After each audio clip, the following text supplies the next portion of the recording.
Chapter 578. Lawyer Wang had always been helpless when it came to his daughter.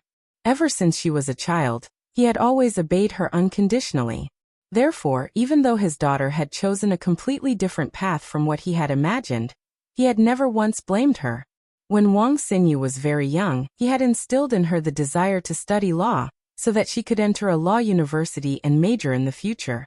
His precious daughter had lived up to his expectations at the age of 18, and had been admitted to the University of Political Science and Law. But even so, what could she do?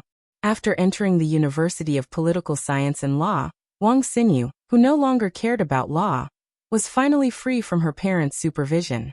She was like a runaway wild horse, devoting all her attention to the entertainment industry.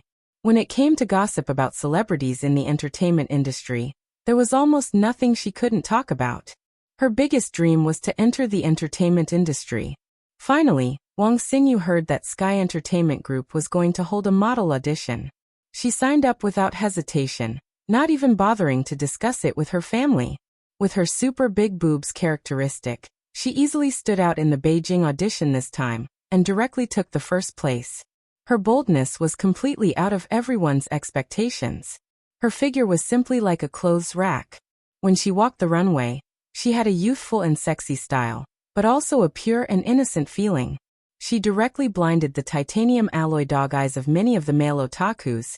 Because the model audition was held through online voting, Wang Xinyu, who could easily arouse the desire of male otakus, stood out in Beijing with an overwhelming advantage. Of course, there were so many cities in the country, and there were dozens of regional champions. It was definitely not because a regional champion could attract the attention of Sky Entertainment Group, but because her votes were actually higher than the total number of first-place winners in the other regions. This was the first time in Sky Entertainment Group's many years of model auditions that this had happened. This difference attracted Zhuo Meiyan's attention. She immediately asked someone to find Wang Xinyu's photo for her to see. At that moment, she understood why so many men were crazy about her. The charm in this girl's eyes was absolutely innate. She was very suitable to be promoted as the goddess of male otakus. Then she could easily gain attention and create a few news articles. She would probably be able to grab the headlines in a situation where there was no explosive news like a big name's marriage or divorce. In the end, Zhuo Meiyan made the right choice. Before the modeling contest ended, she personally went to see Wang Xinyu and chatted with her about life. Who would have thought that this freshman from the University of Political Science and Law would have such a strong desire to enter the film and television industry? She didn't even ask for any conditions before joining Sky Entertainment. Her only request was for Zhuo Meiyan to help her convince her father. Sure enough, when Wang Xinyu joined Sky Entertainment and gained some fame, Lawyer Wang finally found out about his daughter's crazy actions. He even found out that his daughter had not been to school for months. Lawyer Wang was furious. He swore that he would use his connections to sue Sky Entertainment Corporation. However, when faced with reality, he finally chose to compromise. Sky Entertainment Corporation's legal team was no weaker than his own. Even if his daughter cut ties with him, she would still stand on Sky Entertainment Corporation's side. When he found out how much his daughter wanted her current life, how much she wanted to do this industry, he finally gave in. He tried to accept the current situation. At this time, Sky Entertainment Group was in the early stages of Wang Xinyu's career. With her as the main character, they took advantage of her winning the modeling competition to shoot an idol drama. Coupled with the participation of a popular young man, the idol drama became popular in Huaxia. At this time, Lawyer Wang also discovered his daughter's talent in acting. His daughter, who had never attended a single acting class, could act so naturally in front of the camera. This completely shocked him. From then on, Lawyer Wang no longer tried to stop his daughter. At the time, he was also worried about the unspoken rules in the entertainment industry. However, the first person Wang Xinyu came into contact with was Zhuo Meiyan, the CEO of Sky Entertainment Corporation. Therefore, even if someone wanted to break the unspoken rules, they would not have the opportunity. This made Lawyer Wang feel relieved. Then, with the high signing fees and advertising fees, Lawyer Wang had no choice but to lower his head to his daughter. Perhaps his daughter was born to do this. From then on, Lawyer Wang no longer tried to stop his daughter. Instead, he supported her unconditionally. 2 to 3 years passed by quickly. He would never have thought that his daughter would become a famous actress in the entertainment industry. As a father who had not rejected his daughter for a long time, how could he reject her today? Since the other party was the future successor of Sky Entertainment Corporation and would be helpful to his daughter's career, he could not reject her. Then invite your boss to a high-end place for a cup of tea. Don't come home too late. I know. Wang Xinyu quickly grabbed her bag and ran to the Jeep Grand Cherokee that had already started. Because Suyin wanted to wait until the weekend to meet Ma Sanner at the Ghost Market in Pan Garden, he decided to stay in Yanjing for 2 more days. Wang Xinyu opened the car door and quickly sat in his car. Suyin asked hesitantly, "Oh, is there anything else?" "Chairman Su, it's our first time meeting. I was a bit nervous just now. Please don't mind." Wang Xinyu said, "If there's nothing else, can I invite you for a cup of tea?" Su Yin was not used to being called Chairman Su. "Did Sister Fengying ask you to come?" "Haha, I thought she would find a familiar lawyer." Don't call me Chairman Su. I'm not used to it. Just call me Su Yin." Wang Xinyu smiled slightly. "I can't just call you that. Actually, the lawyer is also here. He's my dad. Have you heard of Yanjing's Victory Law Firm?" "Your dad can't be Lawyer Wang, right?" Su Yin was surprised. Wang Xinyu smiled slightly and nodded. "It seems that my dad's popularity in the ears of successful people like you is greater than mine. Like father, like daughter. No matter what, you are the hottest new star in the past 3 years." Su Yin. "Thank you for today's matter. I guess that the police recently had a task to catch people. They couldn't complete the task, so they prepared to catch a few foreigners who do foot massage to make up the numbers." Wang Xinyu said in disbelief. "No way, this is too ridiculous. I must send an email to the municipal party secretary and ask him to investigate this abuse of power. Chairman Su, today's matter has frightened you. I know a good place to drink tea. Let's go there to calm down." "Forget about drinking tea. I can't sleep at night after drinking tea." Su Yin. "I appreciate your kindness. I really appreciate it. But the driver left just now. What are you going to do alone? Do you want me to accompany you?" Wang Xinyu said. "I'm familiar with Yanjing.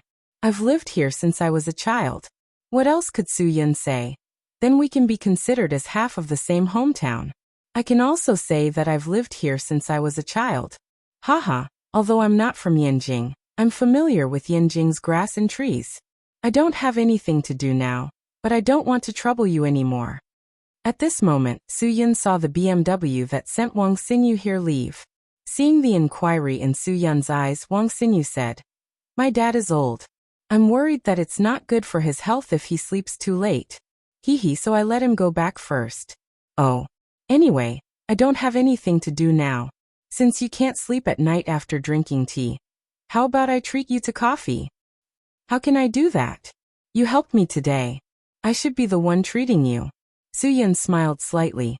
"Let's go. Where do you want to go? Otherwise, let's go." Seeing that Su Yin didn't put on any airs and was very kind, Wang Xinyu liked this mysterious successor more and more. If he was the CEO of Sky Entertainment Group, she would definitely support him. After all, Sua Meiyan was a woman. Women couldn't talk to each other coquettishly like men could. Moreover, Sua Meiyan was definitely a strong woman. Her aura was too strong. Wang Xinyu was more or less restrained in front of her. Wang Xinyu's idol was Ling Jiling. She hoped that one day she could be as smooth as Ling Jiling. She wanted to be able to handle any boss with ease. She wanted to be the top actress in Sky Entertainment Group. This was her ambition from the day she entered Sky Entertainment Group.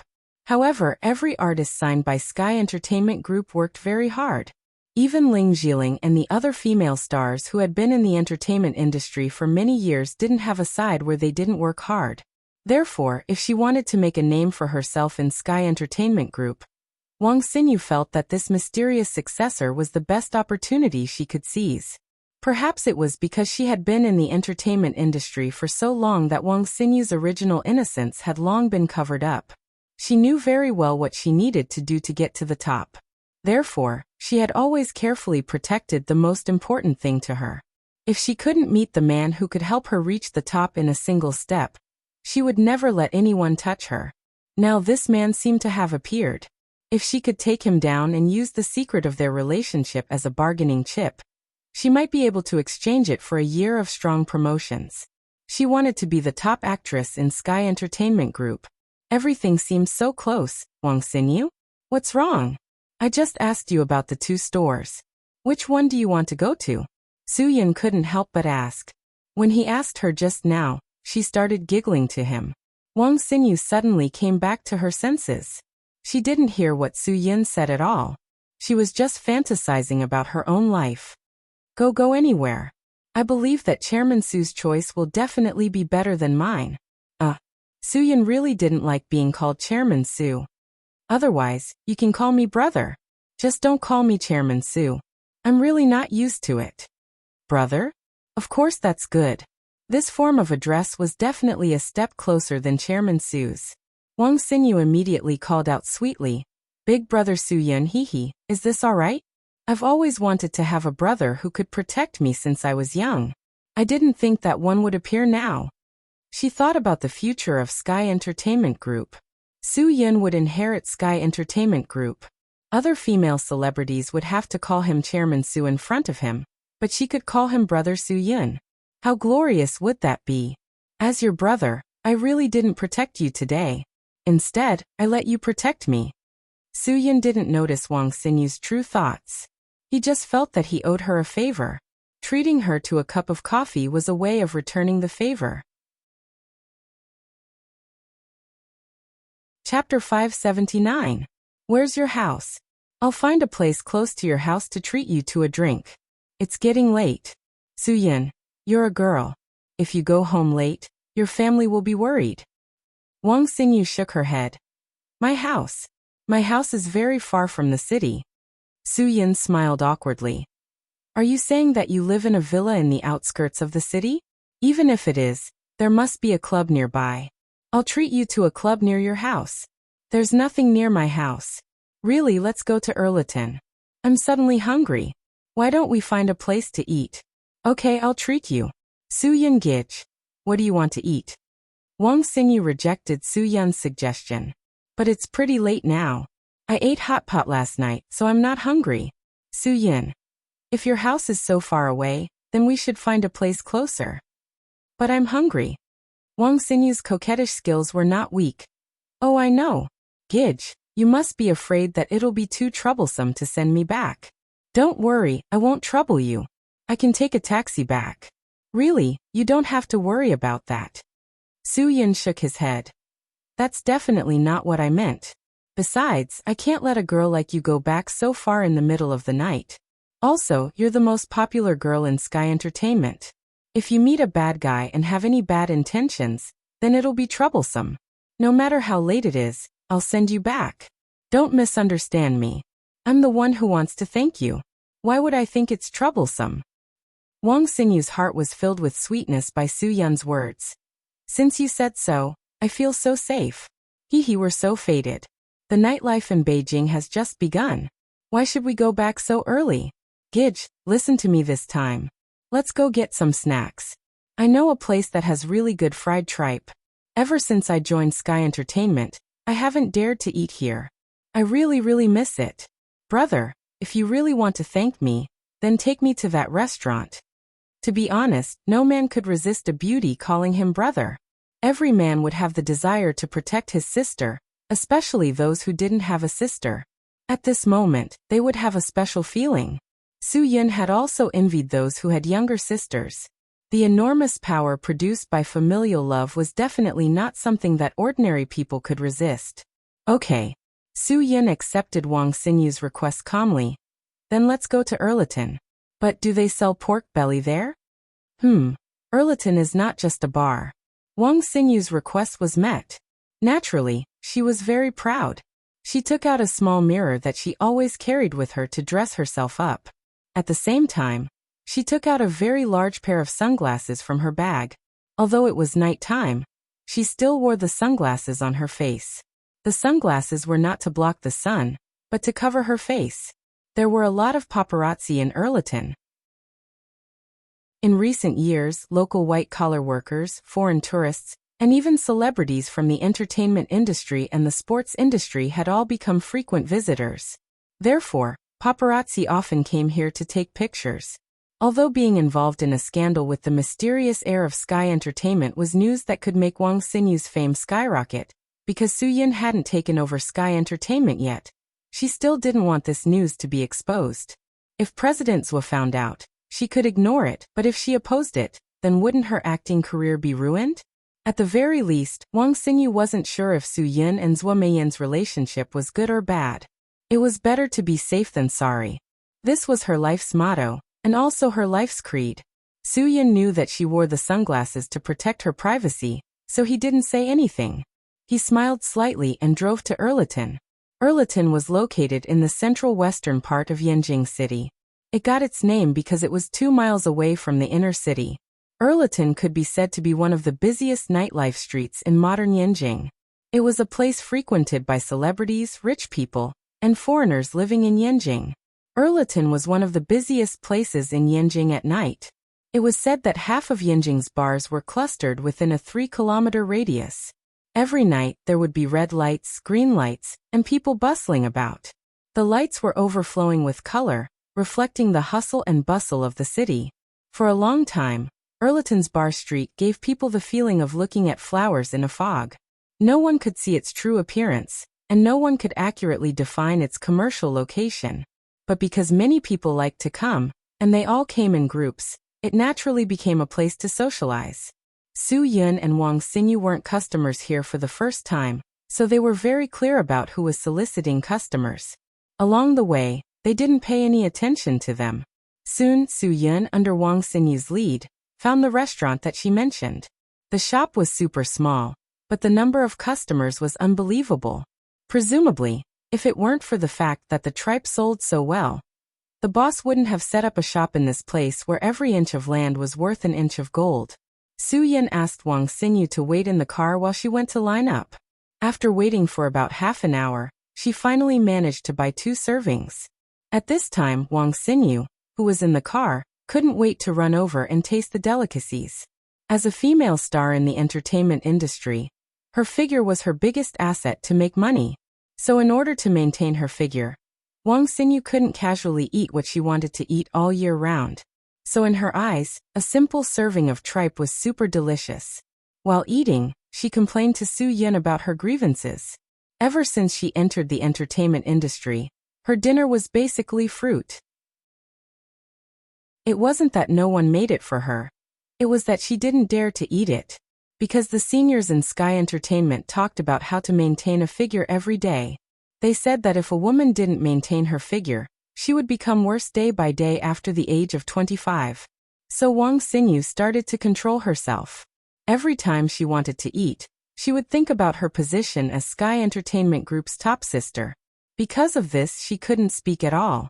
"Brother, would you believe it? I haven't eaten ice cream in 2 years. Wang Xinyu said, "When I entered the entertainment industry, I didn't think it would be so difficult.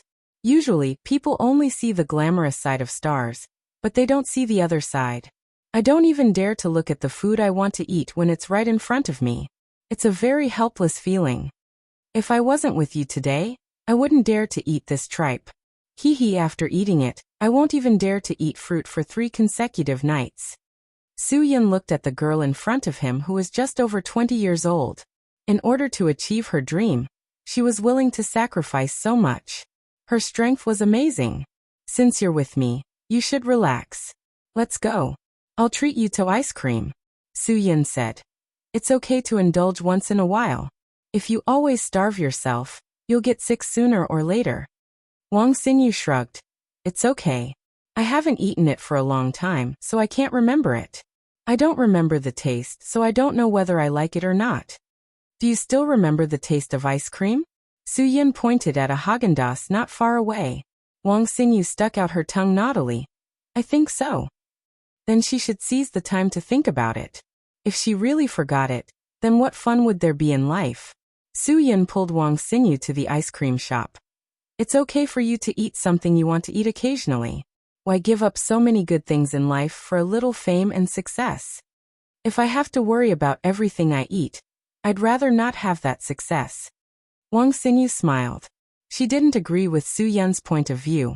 Her success depended on hard work, and Su Yun was born to inherit the Sky Entertainment Group. He didn't need to work so hard to stand at the top of the pyramid. As the president of the Sky Entertainment Group, even in Yanjing, he was one of the few top celebrities and rich people. After all, many A-list stars under the Sky Entertainment Group were famous and rich people. If Wang Xinyu wanted to stand at that height, she would have to work a lot, just like those A-list stars. She would have to work hard for more than 10 years to become a real celebrity and a person at the top of the pyramid. Even then, she still had to look up to Su Yun, who stood at the top of the pyramid. No matter what, the boss of the company was always the biggest winner behind the scenes. Brother, we're not the same, so you can't understand my thoughts. After Wang Xinyu took the ice cream from Su Yun, a bitter smile appeared on her face. If you didn't buy it for me today, I can't believe I'd have the chance to eat something so high calorie. Haha, so many calories. Su Yun didn't hesitate to eat. Do you think I'm fat? I don't control anything I eat. Losing weight can't only rely on diet. Exercise is the most important thing. Using the words of super weight loss coach Wang, there is no shortcut to losing weight. If you want to be healthy and fit, you have to exercise more and keep breaking your limits. Yes, Wang Xinyu also ate the ice cream. She was so happy that she reached out to feed Su Yun. Su Yun couldn't refuse, so he could only accept. At this time, Wang Xinyu saw a flash of light in a corner more than 10 meters away. She looked up and saw a paparazzi with a camera quickly turn around and pretend nothing happened. Wang Xinyu's heart was in a mess. She couldn't let this matter become a scandal. This kind of scandal outside the company's control couldn't be left behind. Someone was secretly taking photos. Wang Xinyu pointed at the paparazzi. In a flash, Su Yun dashed forward. His speed absolutely shocked Wang Xinyu. The paparazzi who wanted to turn around and run didn't have time to take the third step before he was fiercely tripped and fell to the ground. The camera that he didn't put in his bag in time also fell to the ground with a crash. The lens shattered on the ground. Under the illumination of the light, the ground was sparkling. Seeing the broken camera, the paparazzi was stunned on the spot. Everyone knew that drugs ruined one's life. The price of a professional SLR camera lens was quite high. The person who made him break the camera actually picked up the camera, took out the memory card inside and broke it. One had to know that there were not only photos taken secretly just now, but also photos of a male star and a young model kissing in a dark corner. There were also photos of a girl who became famous because of hype and a foreigner's godfather having sex in a car. These were all important news that could be sold at a high price. Chapter 580. The two of them weren't even on the same level. How could a mere paparazzo be Su Yun's opponent?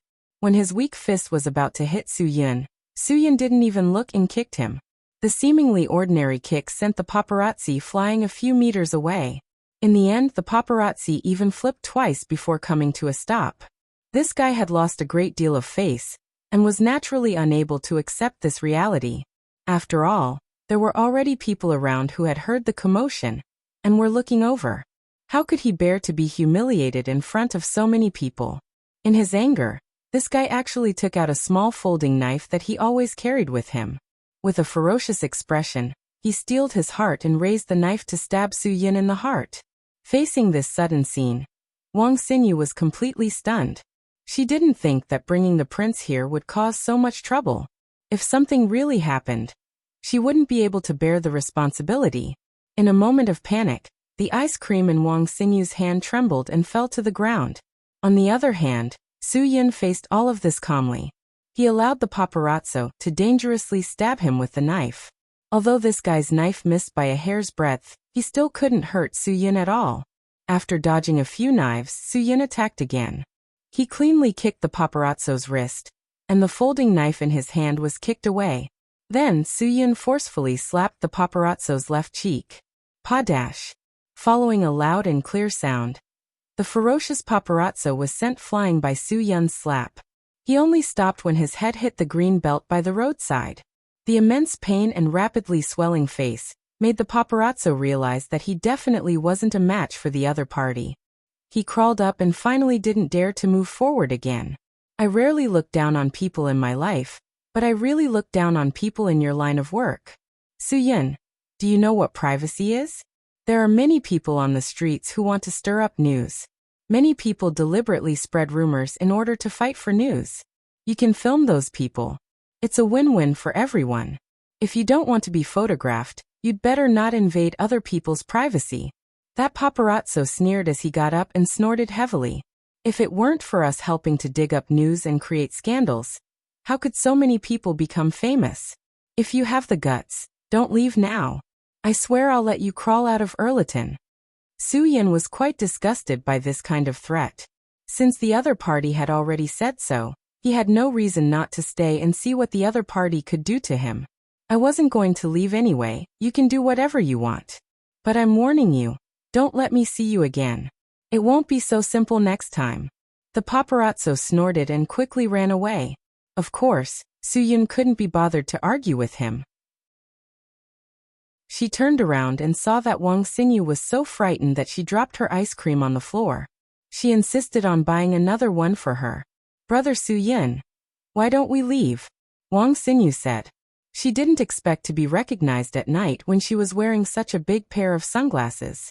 This made her feel very uneasy. Moreover, these paparazzi are not good people.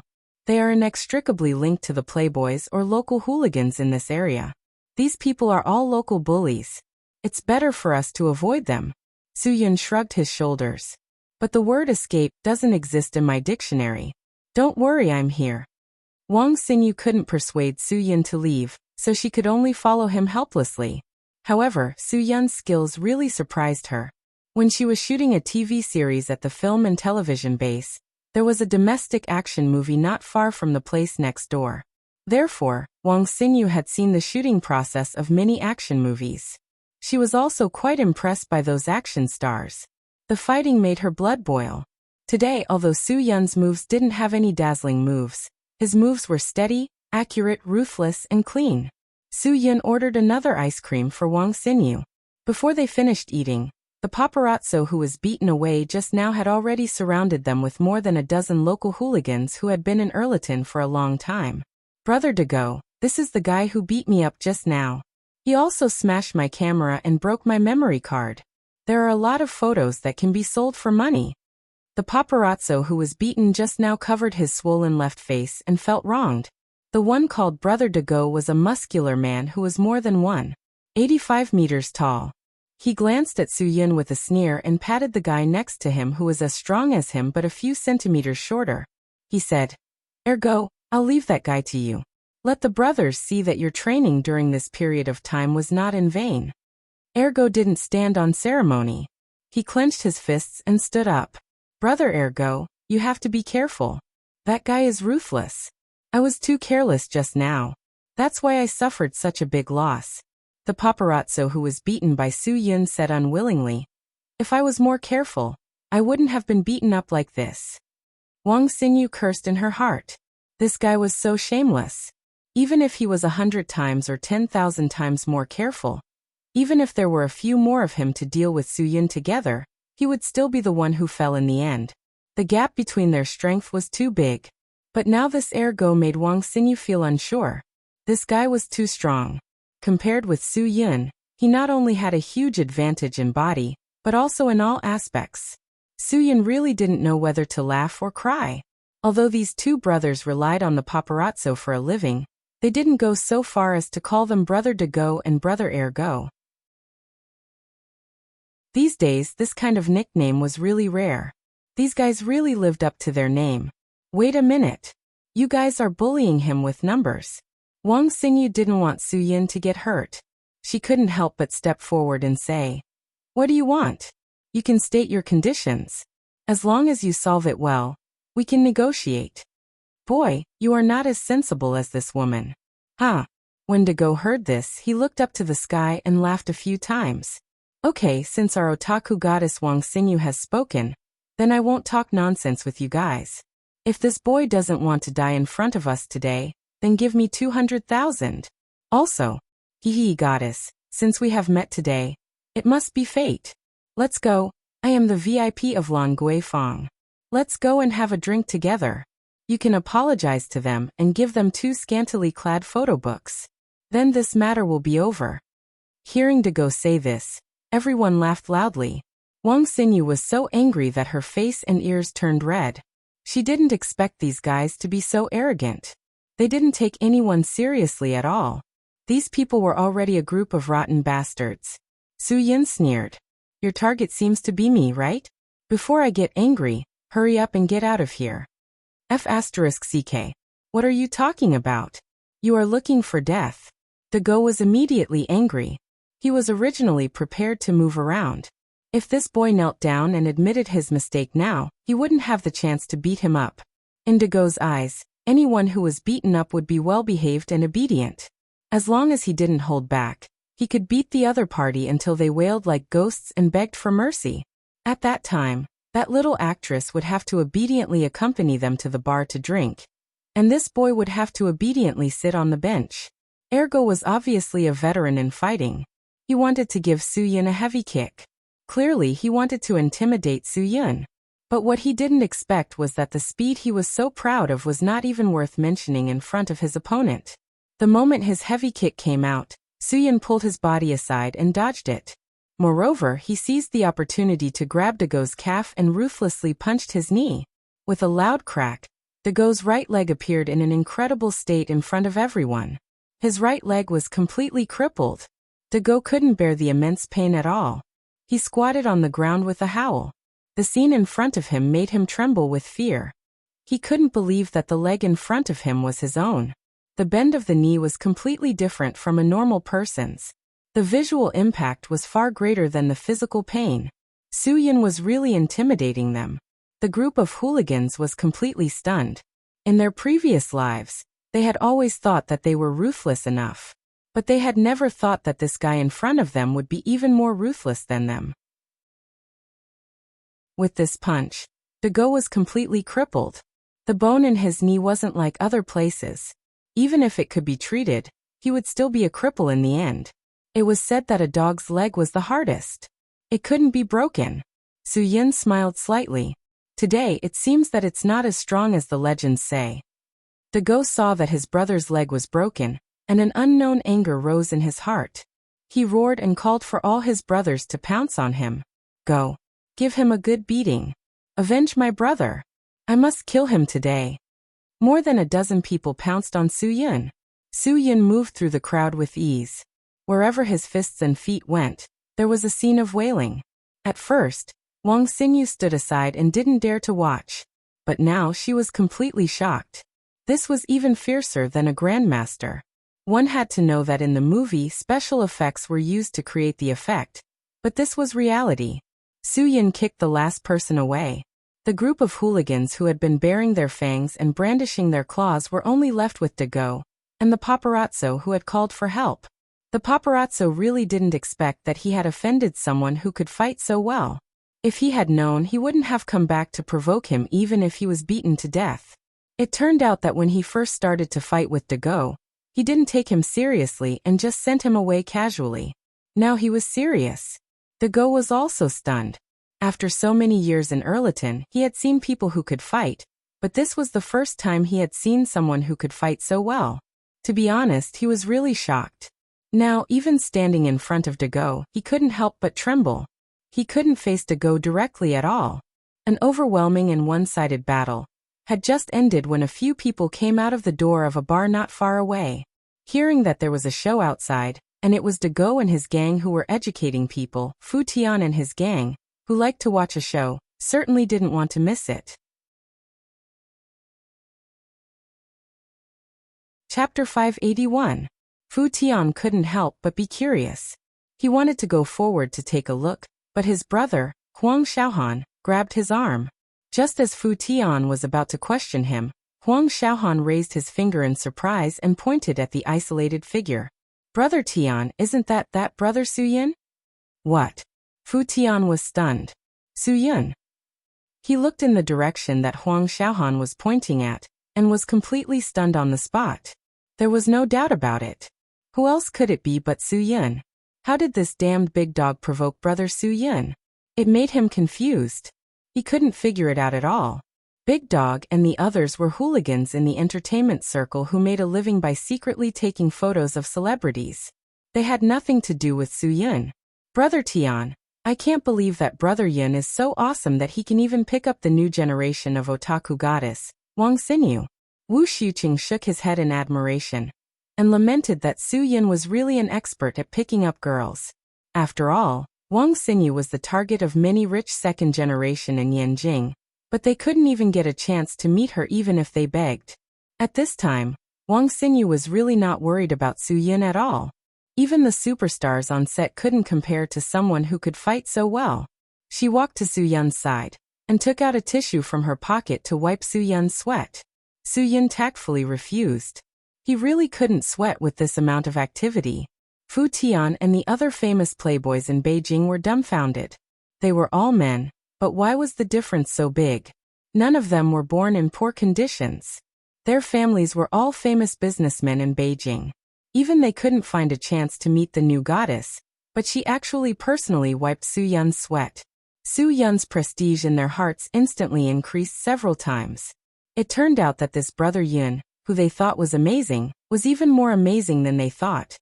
When Dago saw his brothers being beaten up, he felt fear and anger in his heart. For a moment, he even had the thought of risking his life to fight the other party.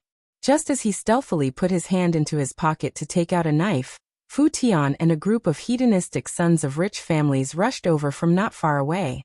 Fu Tian's performance was particularly eye-catching. He stepped forward and gave the big dog a hard slap in the face.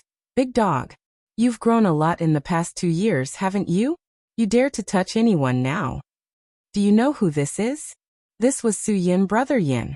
Daring to touch my Fu Tian's brother. I think you're really tired of living, ah?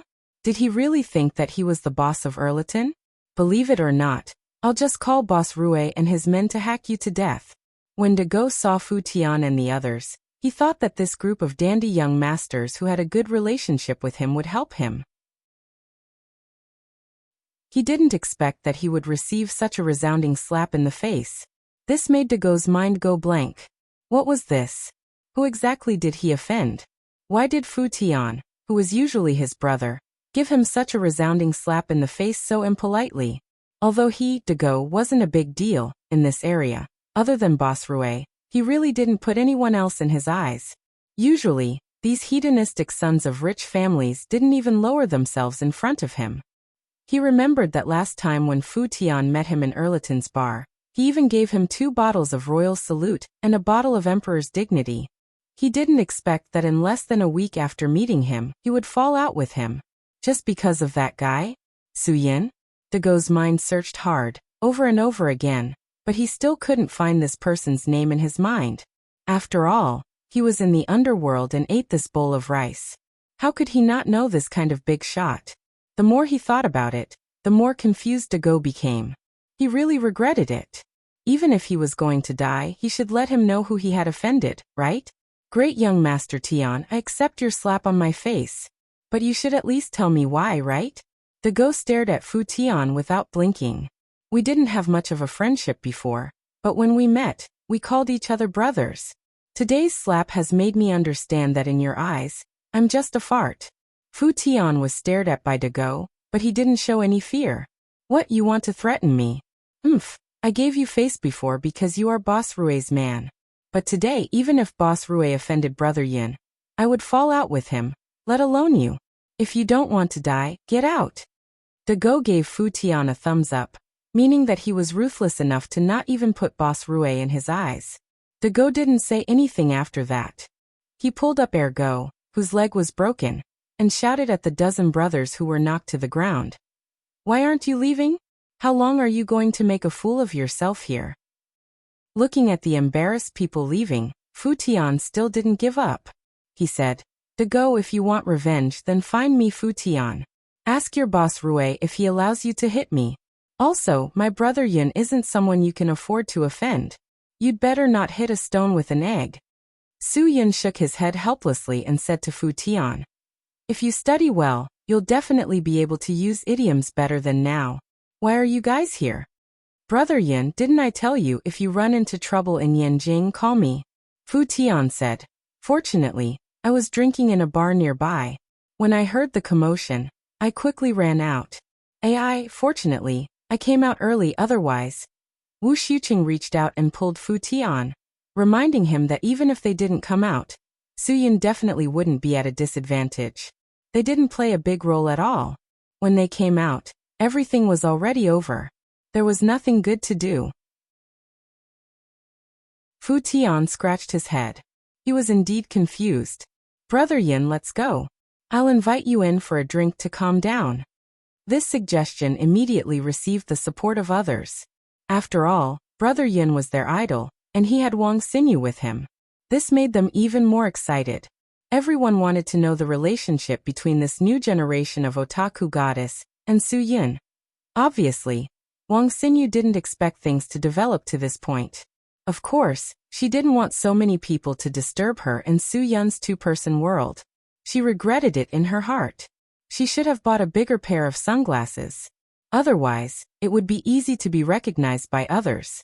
There was no need. Su Yun obviously saw through Wang Xinyu's thoughts. He immediately rejected the invitation of Fu Tian and others. "We still have something to do. You guys go and drink. When we have time later, we'll get together." Fu Tian was very straightforward. "Brother Yin, if you have something to do, just tell me. I'll ask someone to help you do it. Let's have fun." Su Yun pointed at Wang Xinyu. "I want to go home with her. Can you find someone to replace me?" This rhetorical question directly stunned Fu Tian. He was stunned for a long time before he suddenly understood. He said hurriedly, "I can't replace you. I can't replace you. Brother Yin, since you have something to do, then I won't force you to stay. If there's anything that I don't do well, don't mind it. Brother Yin, I hope that every moment of your spring night is worth 1,000 gold." Wang Xinyu's face and ears turned red. Fortunately, they couldn't see it at night. Otherwise, it would be so embarrassing. "What nonsense are you talking about?" Su Yun glared at him. "I'm telling you, don't talk about what happened today. If there's any messy news about Wang Xinyu, I'll directly cause trouble for you guys." "Don't worry, brother." Fu Tian patted his chest and said.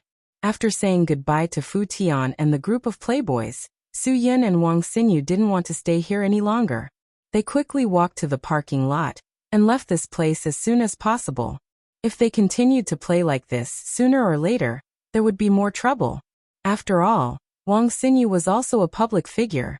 She had to pay more attention to things than ordinary people. Looking at Su Yun and Wang Xinyu's receding figures, Fu Tian stood there and watched until they couldn't be seen. Gao Wanya sighed with emotion and said, "Tiange, this Su Yunge is definitely not an ordinary person. Last time, fortunately we didn't provoke him. I asked someone to investigate his background, but I couldn't find anything." "You're really bold, daring to investigate anything," Fu Tian said. "In the future, don't do such boring things. We don't need to know what kind of person Su Yunge is. I only know that he helped me before, and now I sincerely admire him. He is my big brother, and also your big brother. As long as you know this, it's enough. Don't cause trouble. What if Brother Yin finds out that you're investigating him and really gets angry? Do you want to be like Ergu and have a taste of having your dog leg broken with one punch?" Gao Wanya felt cold sweat all over. "Brother Tian, don't say any more. You're giving me goosebumps all over my body. Brother Yin is really too awesome. This new generation Wang Xinyu hasn't had any scandals yet. What an attractive pure goddess image. How many people want to get close to her? Unexpectedly, she's already in Brother Yun's bag." Huang Xiaohan sighed. We can't compare. There's always someone better. Brother Yun's net worth may be more than all of us combined." "I believe that." Nieli nodded his head heavily. "Okay, let's go back and drink." Fu Tian called out. "Brother Yun's business is not something we can casually guess. Do what you need to do. There are plenty of female stars. Let me tell you, no one has any ideas about Brother Yun's woman. If I find out, I'll be the first to fall out with him. They laughed and walked back to the bar to continue having fun. At this time, Su Yin and Wang Xinyu also returned to the car. Wang Xinyu looked at Su Yin in disbelief. Su Yin Gij, who are you? Why are those famous playboys in Yanjing so respectful to you? Are you not managing Sky Entertainment Group in Jibei? Because you've been fooling around with them in Yanjing? But how come I've never heard of your name in Yanjing's Playboy circle before? Su Yin shrugged. Do I look like the kind of person who fooled around with them every day? You don't look like it. Wang Xinyu shook her head. But I still feel a little, how should I put it? You're too mysterious. Su Yin glanced at Wang Xinyu. Really? Why don't I feel that way? Haha, where do you live? Let's go, I'll take you home. It's already so late. If you don't go home, I'm afraid your parents will be worried.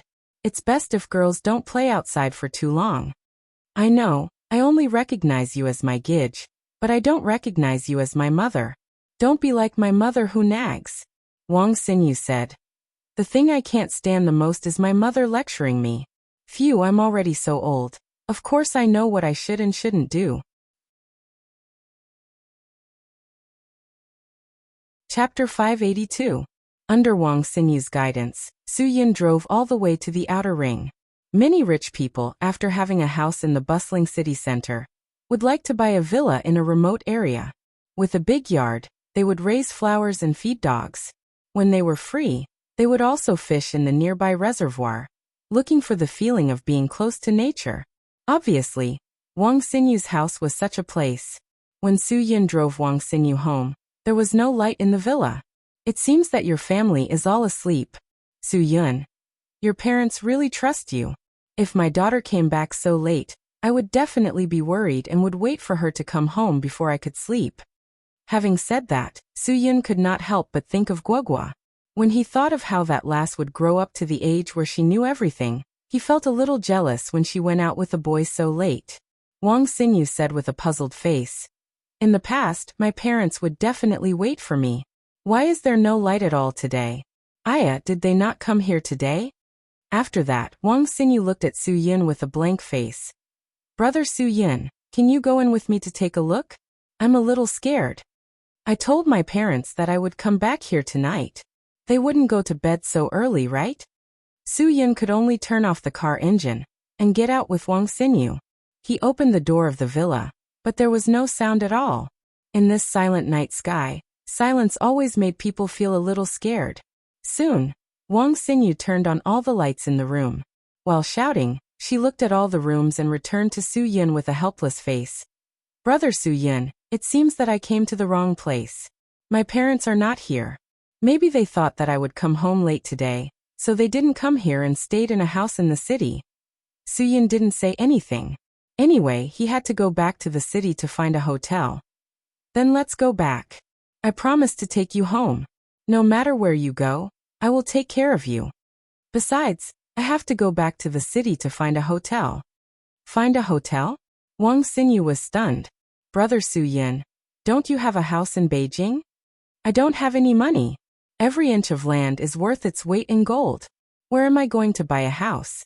Su Yin, this is the most expensive city in the world.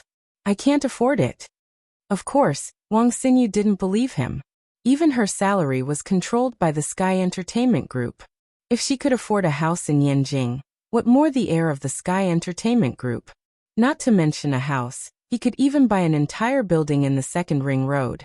Big brother Su Yin, I'm a little tired today. I don't want to go back and forth. Wang Xinyu suddenly said, I live here. You don't have to go back to your parents? Su Yin was stunned. Wang Xinyu nodded and said, I'll call them later and explain to them. They'll be relieved when they know about me. Alright then. You should rest early. Su Yin. If there's nothing else, I'll head back first. Wait a minute. Wang Xinyu suddenly said, Brother Su Yin, you just said that you'll look for a hotel when you go back. Why don't you stay here tonight? There are so many rooms here. Since you're my brother, of course I have to be a good host. You can stay here tonight. I'll help you tidy up a room. Su Yin hurriedly waved his hand and said, No, that's too much trouble. It's not convenient for a man and a woman to stay together. Hehe, you're a public star. If there's any scandal because of me, it'll ruin your reputation. I'd better go. Wang Xinyu said. It's impossible for there to be paparazzi here. Besides, Gidge, if you leave, then I'll be scared to live here alone. You just have tender feelings for the fairer sex. Just do me a favor and stay here with me for one night. I don't dare to spend the night here alone. It's so quiet. What if something happens to me? If any girl were to live alone in a place like this, they would be afraid, right? Then, I'll send you back. Su Yin insisted. I have a headache. I want to go to bed early. Wang Xinyu shook her head. Good brother, you can stay here with me for one night. You can sleep in the room next to mine. That way, I'll feel comforted. You've already called me sister. You can't even satisfy such a small request, right? What kind of brother is this? Su Yin was helpless. Wang Xinyu's words had already reached this point. How could he still refuse? He could only agree to her request. Then, I won't be polite. Really stay here for one night? And I'll help you tidy up the room. Wang Xinyu's mood quickly became very good. While helping Su Yin tidy up the room, she said to Su Yin, Brother Su Yin, you go take a bath first. I have a super big jacuzzi at home. Hehe, I guarantee you'll feel comfortable. Su Yin was really interested in this. Anyway, he had nothing to do. He followed Wang Xinyu's suggestion and went to the jacuzzi. The enjoyment here was definitely much better than in a hotel. A 5-star presidential suite was probably just like this. While Su Yin was comfortably bathing, Wang Xinyu quickly tidied up the room for Su Yin. Then she called home. Wang Xinyu's father, Lawyer Wang, picked up the phone. Why aren't you back yet? Dad, I won't be going home tonight. Tell Mom not to worry. Wang Xinyu said. You guys should rest early. I won't talk to you anymore. Where are you? When Lawyer Wang heard that his daughter wasn't coming back, of course he was worried. Are you alone? Or with someone? I'm at our villa in the suburbs. Wang Xinyu said. Nobody, just with Mr. Su. If I want to have a place in Sky Entertainment, I have to have a good relationship with Mr. Su. What Mr. Su? That man from today. Lawyer Wang's eyes widened. Is it that man? Wang Xinyu exclaimed. His name is Su Yun. He's the future heir of Sky Entertainment. Don't call him a man. He's a person of status. Dad, I know what I'm doing. I know what you're worried about. Don't worry, I won't do anything overboard. I just want to take advantage of this opportunity to get close to the water and enjoy the moon first. Lawyer Wang was stunned for a moment. Then he asked again. What did you say his name was? Su Yin. Wang Xinyu asked, why? Do you know him? Lawyer Wang didn't speak for a long time. Finally he said, Xinyu, you're an adult. I know I can't control you, but I want to remind you, don't do anything overboard. Before he inherits Sky Entertainment, anything can happen. So listen to me and keep your distance from him. Wang Xinyu knew that her father would nag. Okay, Dad, don't worry. I know what I'm doing. After hanging up, Wang Xinyu happily returned to her room. She took a shower and changed into a sexy spaghetti strap nightgown. She excitedly went to the wine cabinet and found a bottle of champagne. She poured 2 glasses each and waited for Su Yin to come out of the massage room. Lawyer Wang wasn't as calm. He repeated the name his daughter said over and over in his heart. Su Yin. This name sounded familiar. That morning the big boss gathered all of them and let them listen to an audio recording. In the recording, many of the Packer people shouted a person's name in unfamiliar, but clear Chinese. They worshipped that person as their hero. That person's name was Su Yin. This name was followed by the hero of their race. In the eyes of the big boss, it was a bastard who ruined his plans. Therefore, the big boss asked everyone to remember this name clearly. As the lawyer who had been supported by the company for many years, of course, Lawyer Wang clearly remembered this name. Although there were many people with the same name in this world, when he heard the name Su Yin this time, the feeling of fear in his heart made him believe that his sixth sense was not wrong. It was very likely that this Su Yin with his daughter was the Su Yin that the big boss was looking for. Su Yin stayed in the massage room comfortably for 2 hours. Then he reluctantly wiped himself clean, put on his clothes and walked out. Because Wang Xinyu's washing machine had a drying function, Su-Yun washed his clothes before he took a shower. 2 hours was enough time to wash and dry his clothes. When Su-Yun walked out of the bathroom comfortably, he saw the 2 glasses of champagne on the table. He was a little surprised. What's this? It had been a hard day. Of course, he had to drink a glass to relax. Wang Xinyu picked up the 2 glasses of champagne and handed them to Su-Yun. Then she naturally clinked glasses with him. Brother Su-Yun, I'm really happy to meet you. You're the most comfortable boy I've ever met in my life. I'm so lucky to have a brother like you. Su-Yun smiled helplessly and shook his head. You're making me embarrassed. I didn't expect to find such a beautiful and sensible sister at such an old age. Wang Xinyu smiled coquettishly. Brother Su-Yun, this is what you said. In the future, you can't let your sister be bullied. Whether it's in the company or outside, you have to protect me. You're so sensible and hardworking. Whether it's in the company or outside, I certainly won't let anyone bully you. You can rest assured about this. Su-Yun drank the champagne in his glass and smiled slightly. It's getting late. We should go to bed early. Wang Xinyu also drank the champagne and said goodnight to Su-Yun. Living in this kind of place was really comfortable. There was no noise pollution at night, so people could quickly fall into a comfortable sleep. Just as Su-Yun was about to fall asleep, there was a sound of footsteps. Then the door next door opened. Soon, the banging on the door interrupted Su-Yun's sleepiness. Brother Su-Yun, I'm afraid of sleeping alone. Wang Xinyu didn't wait for Su-Yun to speak. She opened the door and walked into Su-Yun's room. She looked at Su-Yun with an aggrieved look. Can I sleep on the floor in your room? If you're by my side, I'll feel more at ease. How can that be? Su-Yun couldn't let the owner sleep on the floor. He hurriedly got out of bed and said, That you sleep on the bed. I'll sleep on the floor. Wang Xinyu shook her head like a rattledrum. No, you're a guest. How can you let a guest sleep on the floor? Well, how about we both sleep on the bed? Su-Yun's eyes widened in an instant. What kind of luck is this? A new generation of popular otaku goddess actually took the initiative to ask to sleep in the same bed with me. It's simply going to make all the otaku jealous until they die. Anyway, you're my brother, and I'm your sister. Wang Xinyu didn't care at all. If brother and sister sleep in the same bed, it shouldn't be a big deal, right?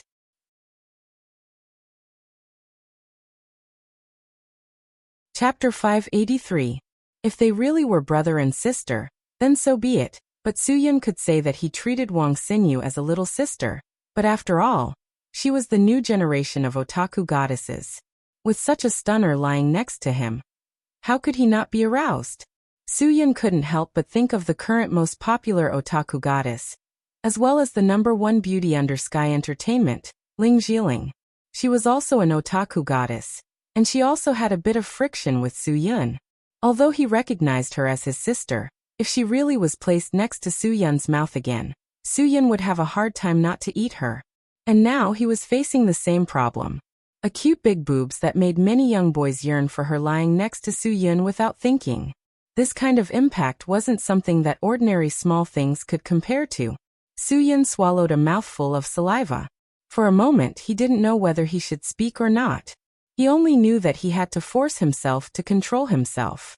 Because they had only known each other for a short time, the more it was like this, the more likely it was that some kind of love would happen overnight.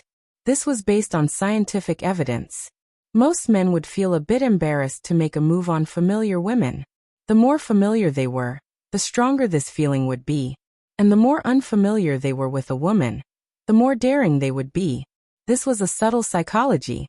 Of course, not everyone was like this. Some men liked to make a move on their classmates, colleagues, and even friends of the opposite sex. This was a kind of thrill-seeking mentality. Su-Yun was also a normal man. Facing a goddess-level girl lying next to him, his hormones would more or less be stimulated. But Su-Yun wasn't an impulsive person. Reason allowed him to control his impulses as much as possible. He obediently lay next to Wang Xinyu and slept. Right now, Su-Yun's body was definitely stiffer than before. The bigger the ghost in his heart, the stiffer his body would be. Su-Yun was also very clear on this point. so he could only silently pray that Wang Xinyu wouldn't do anything that would make him impulsive. If he couldn't control himself, wouldn't he owe another emotional debt? After all, he couldn't promise to take responsibility. However, the world was always like this. The more you were afraid of something, the more you would face it. The more Su Yin didn't want Wang Xinyu to provoke him, the more Wang Xinyu wanted to face it head-on. She actually flipped over and hugged Su Yin from behind. In an instant, Su Yin's entire back went numb. That kind of gentle squeeze made him instantly fall into a dilemma. Brother Su Yin, you don't mind, right? Usually, I would hug my Winnie the Pooh to sleep, but I forgot to bring it with me today. Wang Xinyu wittily said. You don't mind being my Winnie the Pooh double, do you? If you don't mind, I'll let go immediately. If a man were to say that he minded at such a time, he would either have water in his head or been kicked by a donkey. Although Su Yin enjoyed the feeling of being relied on, at the same time, she also felt that something was wrong. Perhaps Wang Xinyu did not treat him as a brother at all, but as a man. And today Su Yin would sleep here. Was it really a coincidence? Su Yin himself was also very clear that a lie was a lie. Ever since he came here, when Wang Xinyu said that her parents didn't come, he already realized that Wang Xinyu was thinking about something. But after all, Su Yin was an ordinary person. Of course, he would make the mistake of deceiving himself. He had been finding reasons to believe that Wang Xinyu didn't do it on purpose. But at this moment, all the reasons were broken. Su Yin was very sure of Wang Xinyu's goal. Perhaps she had set up a trap for Su Yin, so that she could have a chance to interact with her. She wanted Su Yin to fall into her trap. However, Su Yin had already seen through this obvious trap, but because of a certain man's thoughts, he didn't expose it at all. At the most critical moment, Su Yin still kept his mind clear. If Wang Xinyu wasn't an artist under Sky Entertainment, perhaps Su Yin would let nature take its course. But now, while his mind was still clear, he took away Wang Xinyu's arms. Men and women shouldn't touch. Aren't you my brother? Wang Xinyu still used the same trick. Brother and sister aren't ordinary men and women. What's wrong with hugging and sleeping? I won't. I want to hug you to sleep. Su Yin didn't know whether to laugh or cry. He could only make things clear. For the sake of a girl's face, of course he wouldn't expose Wang Xinyu's little scheme. Although what you said is completely right, your brother is still a man. You must know how scary and uncontrollable men are, right? Wang Xinyu knew that her attack worked. Even if you can't control yourself, I won't blame you. Then I can only blame myself for being too charming. Brother, I know that there's a popular multiple-choice question on the internet. There's a survey for otakus. It's called something like, which female star do you want to have a one-night surprise with this year? I'm ranked 3rd. Su Yin was stunned. He really didn't know. If Wang Xinyu, this seductress, was ranked 3rd, then who would be ranked 1st and 2nd? If you don't have any thoughts about me now, I'll be unhappy. This means that you'll definitely choose those 2 seniors. Wang Xinyu said. Although I know that seniors work very hard and it's very hard, I also work very hard. I also have the ability to stand in the highest position. Su Yin slowly read Wang Xinyu's ambition. You're still young. There's still a lot of time. Many of your peers only made their mark when they were dozens of years old. Some actors are always a foil and play supporting roles their whole lives. As long as you work hard, there will be a day when you get the title of Best Actor or Best Actress. God is fair. As long as you put in the effort, there will be a reward. Wang Xinyu replied firmly. But there are also many people who have the halo of a star from the beginning. There are also many people who debuted early and started shooting movies in their teens. But I debuted late. I don't want to be a foil for my whole life, and then be given a pitiful title in the end. I want to stand at the peak of my career, and make everyone envious of me. Su Yin was really shocked by this girl's lofty ideals and ambitions. You'll definitely succeed. Su Yin, do you know that there's a popular saying in the entertainment circle? It says that even if an artist can establish himself and become famous in the entertainment circle, it doesn't mean that he's really successful. That kind of success is just a small success. True success is to reach the peak of the entertainment circle. If you want to reach that step, you must become the #1 person under Sky Entertainment. She thought so highly of Sky Entertainment. Su-Yin smiled slightly. He vaguely guessed what Wang Xinyu meant. But in my opinion, many people are very successful. Even if they're not the #1 person under Sky Entertainment, there are still many actors and artists that I admire. Wang Xinyu shook her head. In this world, there are many people who are admirable, but there aren't that many people who are respected. If you can't become the #1 person under Sky Entertainment, then you won't be respected by everyone in the entertainment circle. Only the people at the peak can be looked up to by everyone. Su-Yin didn't respond to her. He didn't expect this little girl to have such a huge ambition hidden in her body. If she was really given a chance, Su-Yin believed that she would definitely be able to step on the shoulders of all the predecessors and become a superstar who looked down on the stars. However, if she became a superstar before she had a mature mind, it would definitely not be a good thing for her. Arrogance would cause a very big change in an immature girl. No one could guess what she would become in the end. Just like little Bieber, who made everyone's eyes light up and was subdued by his heavenly voice. He became famous at a young age, but today, a few years later, he became a controversial figure. The originally talented American Music Award Best Artist was now accompanied by news of drunk driving, speeding, and smoking marijuana. Just based on this point, Su-Yin also felt that people who were too young shouldn't be allowed to stand at the peak of life. This would always cause them to get lost in the long road of life. Tribulations were indispensable in a person's life. A smooth life was incomplete, and no one could truly live a smooth life. You'll definitely have a chance in the future. I believe in you, Su-Yin. But not now. You're not mature enough yet. You don't have enough power to be the #1 person under Sky Entertainment. Wang Xinyu looked at Su-Yin seriously. Brother Su-Yin, today Secretary Feng told me that you are the true successor of Sky Entertainment. In the near future, the entire Sky Entertainment will be controlled by you alone. Everyone will have to listen to you. I know that if you want me to succeed, I will definitely be able to become the #1 person under Sky Entertainment. And I can promise you that I won't let you down. I will definitely bring glory to Sky Entertainment and make all the other entertainment companies pale in comparison. Su-Yin was stunned. At this moment, he finally understood the purpose of Wang Xinyu's arrangements. So this was it. Entering the entertainment industry at such a young age. She was already so scheming. To be honest, this made Su-Yin's heart ache. Sister Feng Ying was joking. Su-Yin said calmly, even if I take over Sky Entertainment, I won't control the company because I don't know anything about the entertainment industry.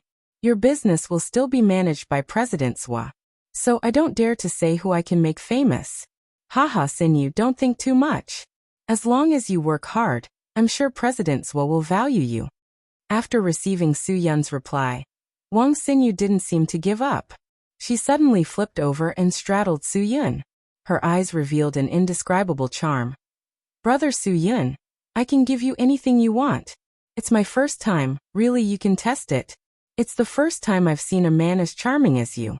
I really want to give my first time to a man that I can love with my life.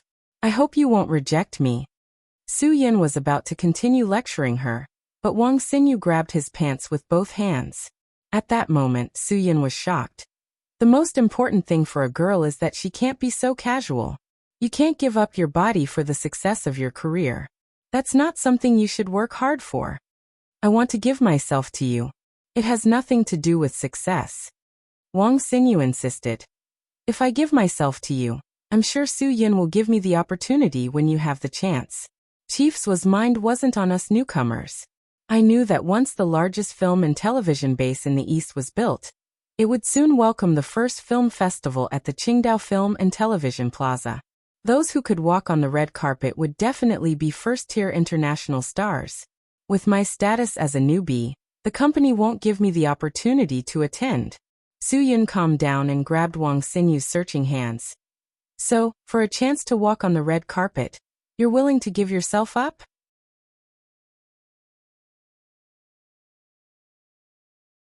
Chapter 584. Do you think it's worth it? For a chance to walk on the red carpet, you'll lose the most important thing for a girl. Su-Yin said with heartache. You know, you're only 20 years old. You still have a long future. You'll have countless chances to walk on the red carpet in your life. But you only have one precious thing. If you lose it for a chance to become famous on the red carpet, do you think it's worth it? Wang Xinyu thought for a long time, and didn't give Su Yun a positive answer. Brother Su Yun, everyone in this society knows that my body can be sacrificed for my important career. At least it's not wasted on those sweet-talking hooligans. I think it's worth it. And since you rejected me just now, I think it's even more worth it. You're a man worthy of me entrusting myself to. Su Yun bluntly hit her on the head. But I've never said that I'll be responsible for you, right? I'll repeat it for the last time. No matter what you do tonight, I can't help you succeed. Whether you can stand on the red carpet of the first film festival in Qingdao Film and Television Base is definitely not up to me. I won't say anything good for you either. But, why, even so, I still want to give myself to Brother Su Yun. Wang Xinyu suddenly burst into tears. This time, she didn't cry on the set or during filming. She actually unconsciously got into the role. Su Yun patted Wang Xinyu's shoulder and said to her, "You're really young. You still have a long way to go. Don't ruin your life because of a moment of impulse. If you really want to recognize me as your brother, then put down your burden and go back to your room to sleep. I believe that everyone can see your efforts. You'll definitely walk on any red carpet you want to walk on with your strength." Wang Xinyu bit her lower lip. It seemed that Su Yun's comfort was very effective. She raised her firm eyes and looked at Su Yun. She said softly, "Really? You're still willing to be my brother?" "Yes. Su Yun, after all you helped me. If it weren't for you, I might have been forced to be a prostitute. Alright, it's getting late. Go to sleep." This time, Wang Xinyu obediently got up from Su Yun's body and got up to return to her room. Just as she got off the bed and turned around to say a word of thanks, Su Yun suddenly flew up and directly pushed Wang Xinyu to the ground. This sudden turn of events caused Wang Xinyu's heart to jump into her throat. For a moment, she felt as if time had stopped. Su Yun raised his hand and gestured for her to keep quiet. Then, a burst of crazy gunfire tore through the quiet night sky. The sound of glass shattering accompanied by the sound of bullets hitting the bed was terrifying to Wang Xinyu's ears. In an instant, her mind went completely blank. She knew very well that this was definitely not a movie set because there would not be such realistic gunshots and flying debris in a movie set. Wang Xinyu, who was born with good acting skills, seemed to have completely lost any talent for acting at this moment. Her expression was only left with shock. The shock that came from the heart was not as wonderful as her expression on the screen, but it was more real. The crazy gunfire lasted for a minute. Su Yun covered Wang Xinyu's mouth with his hand and pressed his body on top of hers, hiding in the gap between the bed and the wardrobe. He did not know who was outside, but fortunately, when the group of people suddenly appeared, Su Yun heard the sound of bullets being loaded. After the gunfire ended, 3 people jumped in through the completely shattered window with heavy footsteps. Su Yun stood up at this moment without hesitation.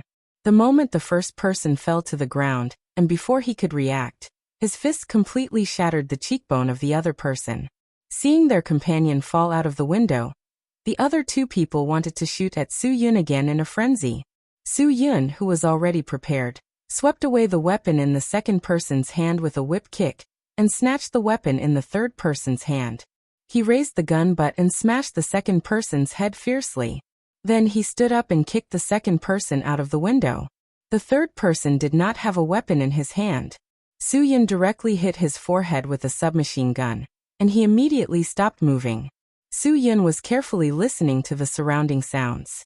After confirming that there was no one else, he coldly said to the guy in black in front of him, "Who are you people? What's your purpose here? Is it me or her?" The man in black sneered. "Su Yun, then who do you think we came here in the middle of the night for?"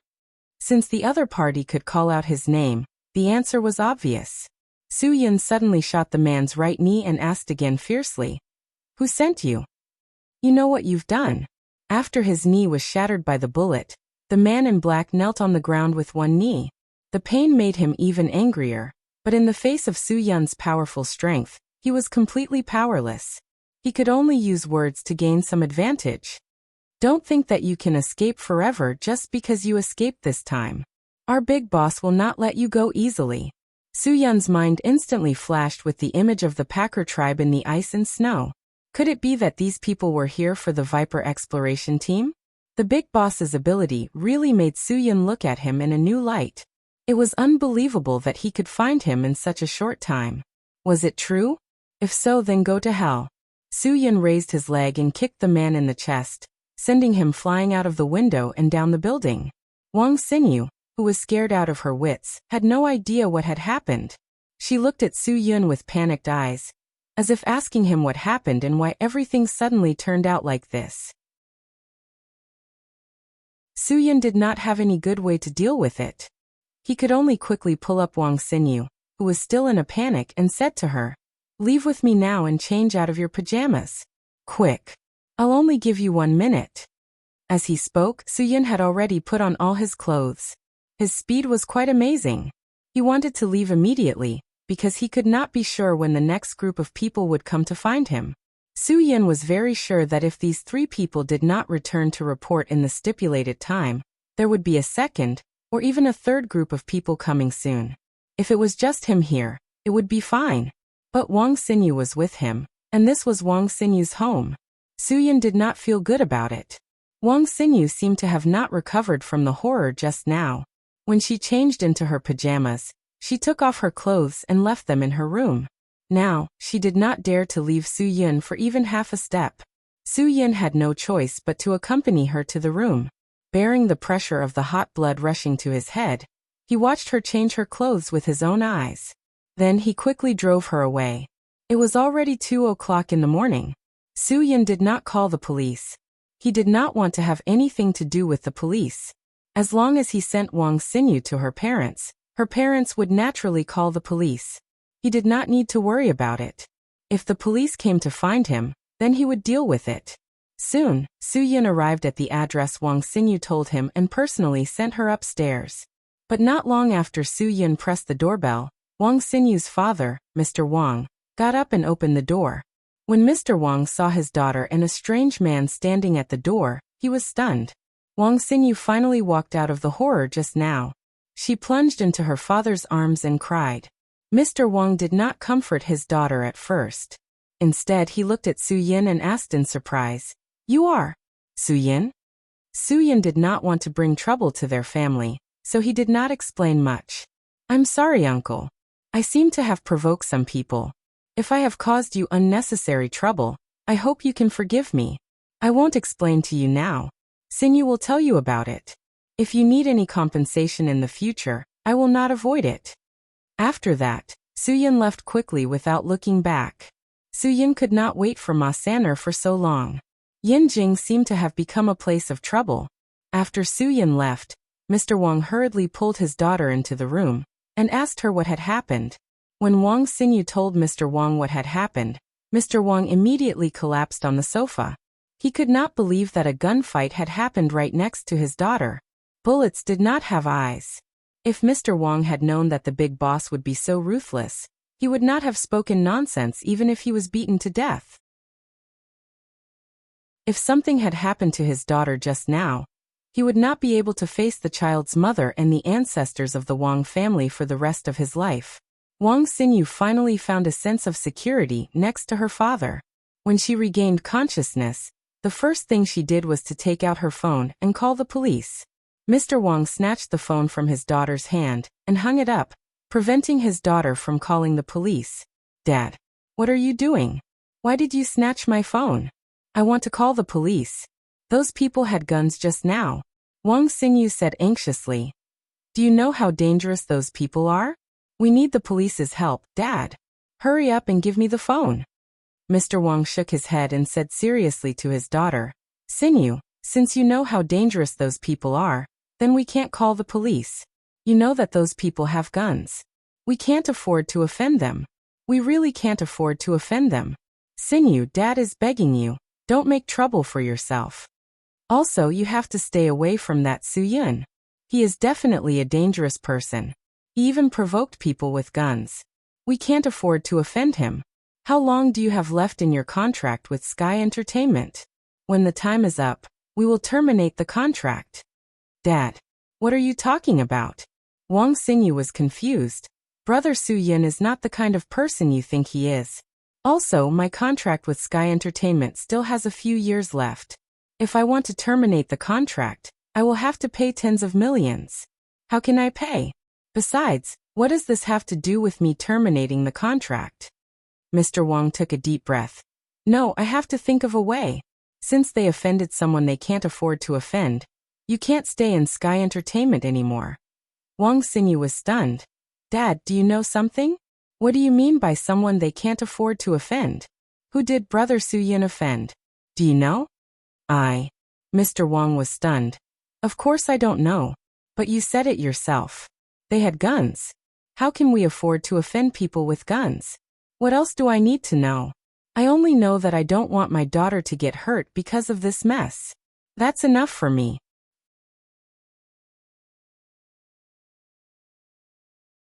Chapter 585. After leaving Wang Xinyu's house, Su Yin once again secretly returned to Wang Xinyu's villa in the suburbs. When Su Yin returned, the three half-dead guys who had been left at the scene were nowhere to be seen. Obviously, they must have been here again. Su Yin carefully observed the surrounding environment.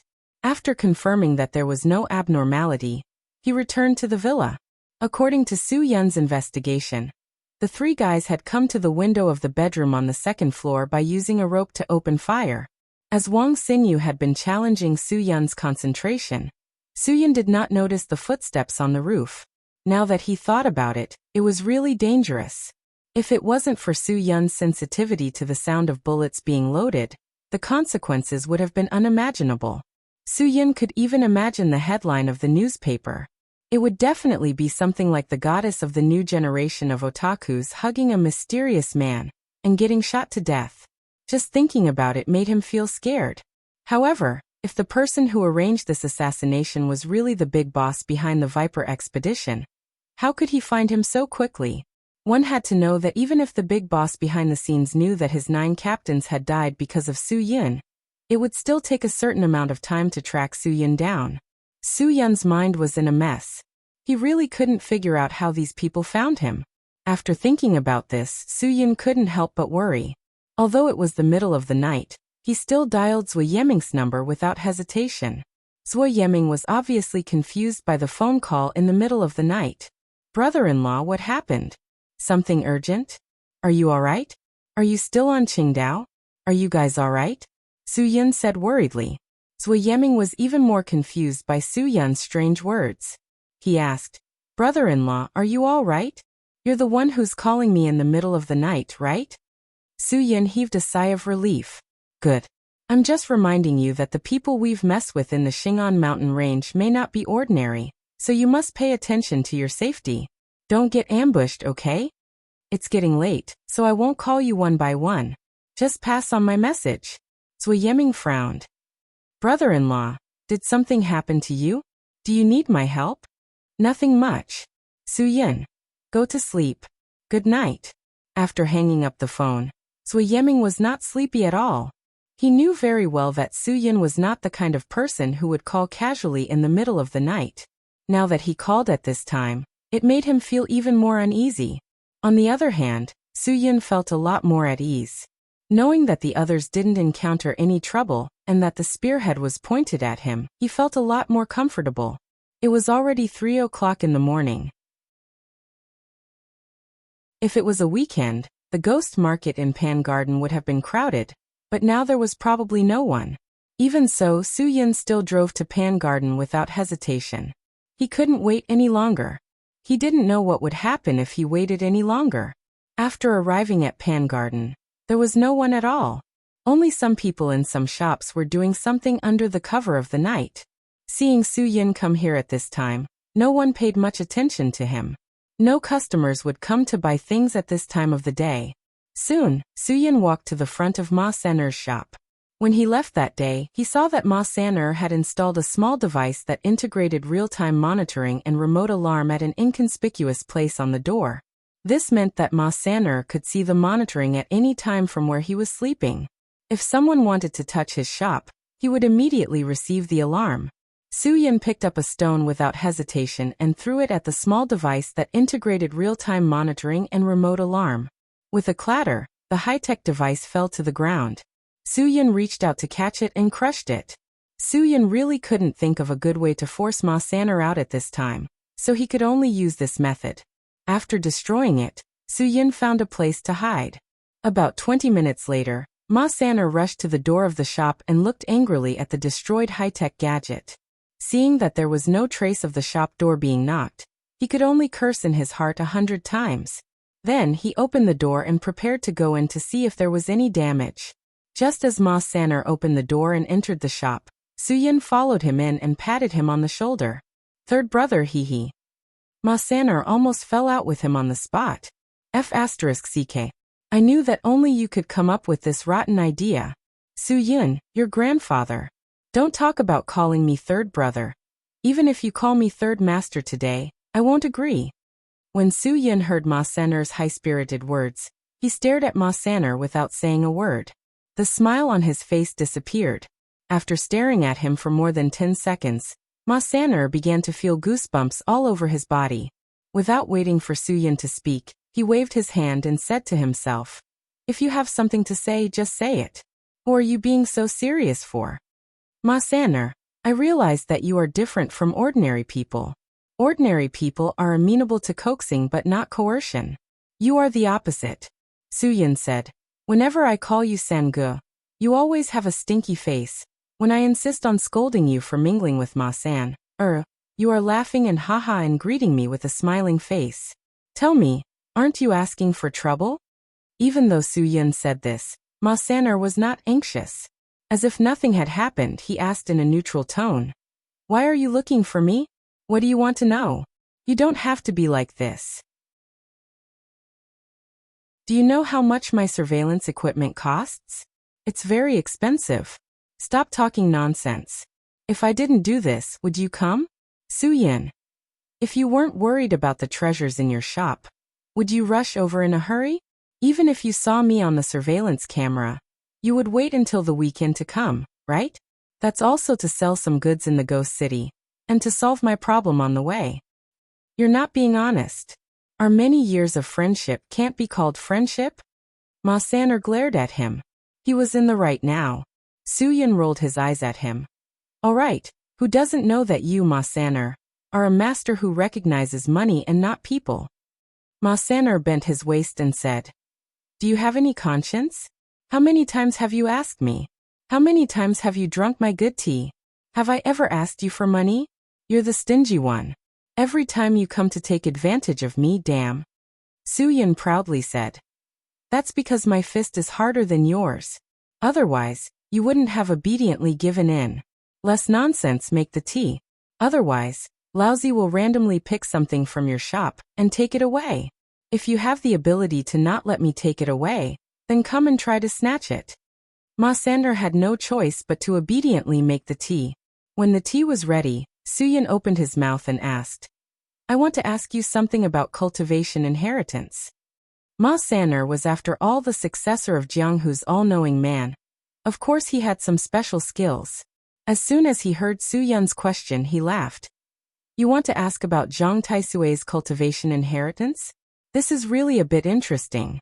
Let me tell you the difference between cultivation inheritance and personal cultivation. Su-Yin glared. Less nonsense, get to the point.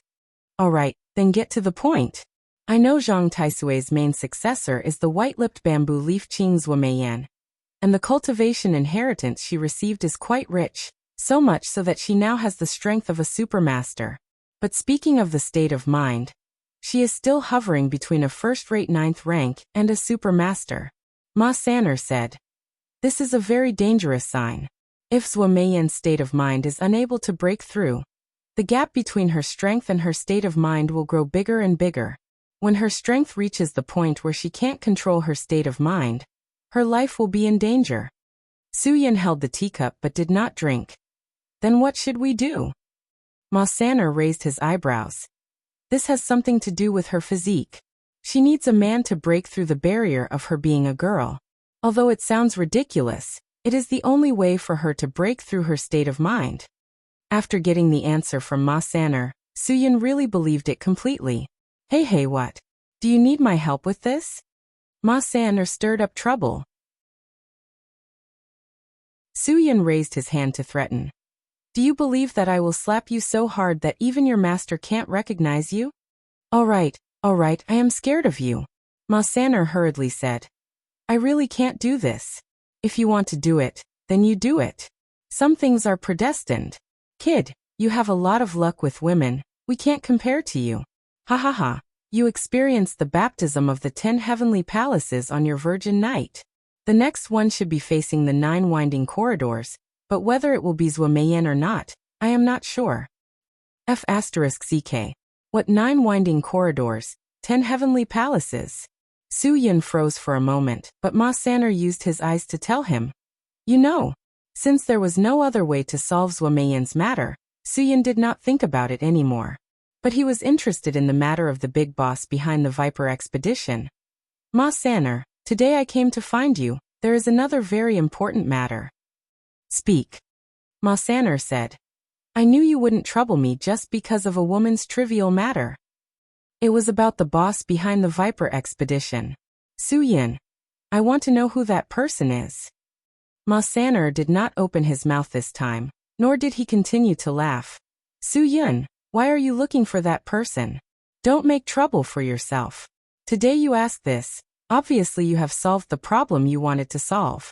How many of the leaders of the Viper expedition did you deal with? I know you are very powerful, you are very strong, but I still don't want you to get into so much trouble. Moreover, I don't want to get involved in this matter, because I don't want to get myself into trouble. So don't waste your time with me. Suyin nodded. I know what you mean. If you really don't want to say, I won't force you. But now I am very surprised. How did they know my whereabouts so quickly? They could find me the moment I arrived in Beijing. I don't believe there is such a powerful organization. Ma Sanner was also stunned. That is a bit exaggerated, I don't believe it either. Why are you so sure that they know your whereabouts? 2 hours ago, someone wanted to assassinate me. Suyin said casually, so I'm sure I've been targeted, and my location has been accurately located. They could even accurately find a remote place in the suburbs. Ma Sanner sucked in a breath of cold air. This is too strange. Did someone know where you went? They knew where you were through others. Otherwise, it shouldn't be so exaggerated, right? What were you doing in the suburbs? Alone? Or with others? Could it be that someone was with you and exposed your whereabouts? Others? Suyin was stunned. Wang Xinyu? Impossible. How could Wang Xinyu have anything to do with that company and the mysterious boss? Moreover, the people who appeared today did not have any mercy when they attacked them. They were ready to shoot both of them to death.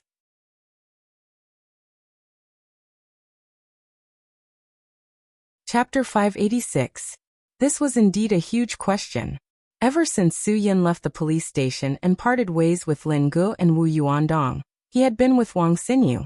Along the way, they had only met a group of paparazzi, who relied on secretly taking photos for a living. After that, they had met Fu Tian and the rest of the rich young masters. Other than that, they had not seen anyone else. If Suyin had to suspect something, it could only be because of Fu Tian and the others.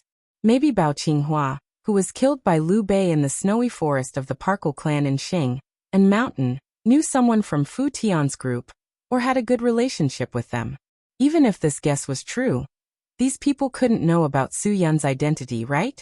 Soon, Suyin overturned his guess. Even if Bao Qinghua knew Fu Tian and the others, it was impossible for him to know about Bao Qinghua's family's secret. This definitely had nothing to do with those guys. The paparazzi were even less suspicious. In such a big city like Yanjing, doing this kind of thing could only mean that they weren't doing well. Moreover, after he left Erliton with Wang Xinyu, he didn't get out of the car.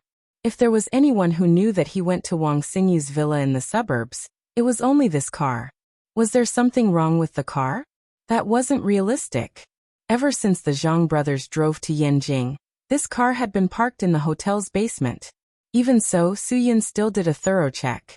There was no eavesdropping or positioning device in the car. I say, Suyin, is your brain blinded by something? Ma San'er couldn't help but say. Are you still Yin Long?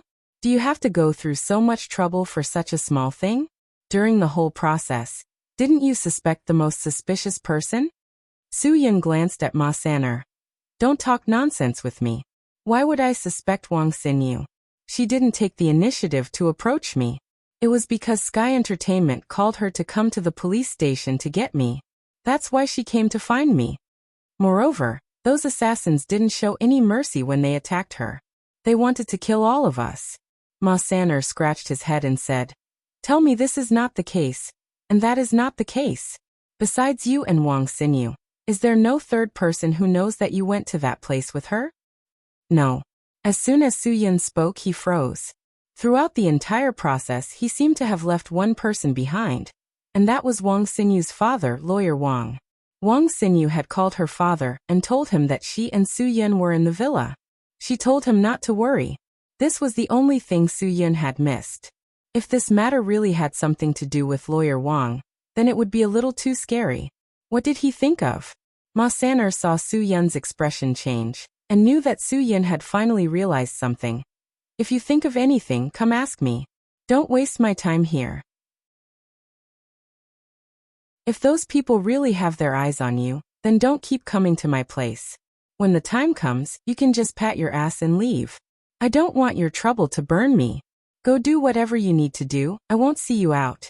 Su Yin really didn't have time to bicker with Ma San'er. He got up and drove away. Seeing Su Yin drive away, Ma San'er finally let out a sigh of relief. The thing he was most afraid of in life was trouble, and every time Su Yin came, he would bring him trouble. Now that this trouble was finally far away, he could finally breathe comfortably. What a waste of his expensive surveillance equipment. Damn that guy. The next time he comes, I'll definitely make him pay for it. Ma San'er snorted in his heart. He then cleaned up the tea table, quickly closed the door, and left Pan Garden. The sky was gradually brightening. Su Yin drove all the way to the suburban villa where the incident happened yesterday. He had to confirm something first. Su Yin, who had been here twice, was very familiar with the road. Just as he was about to reach his destination, he felt a bad premonition. This premonition made Su Yin stop the car carefully. The feeling of an ambush in front of him made Su Yin very unhappy. It seemed that the people he had offended this time were really serious. Su Yin didn't continue driving. Instead, he parked the car in a hidden place, then got out of the car and walked forward on foot. Su Yin was very careful along the way.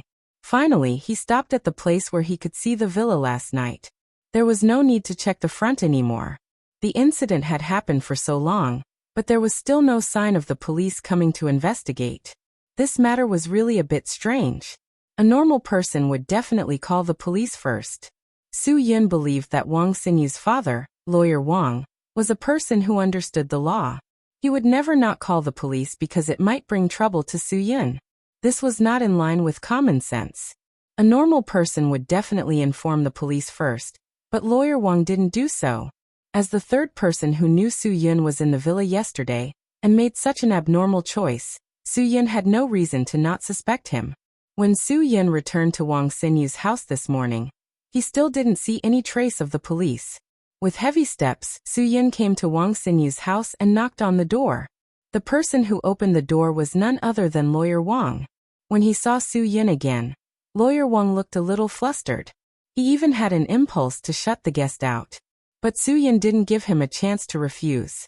Instead, he walked in directly. Seeing Su Yin come, Wang Xinyu was naturally very excited. But she still hadn't forgotten the frightening scene last night. Brother Su Yin, where did you go? I was so worried. Come in and have breakfast with us. Su Yin smiled slightly.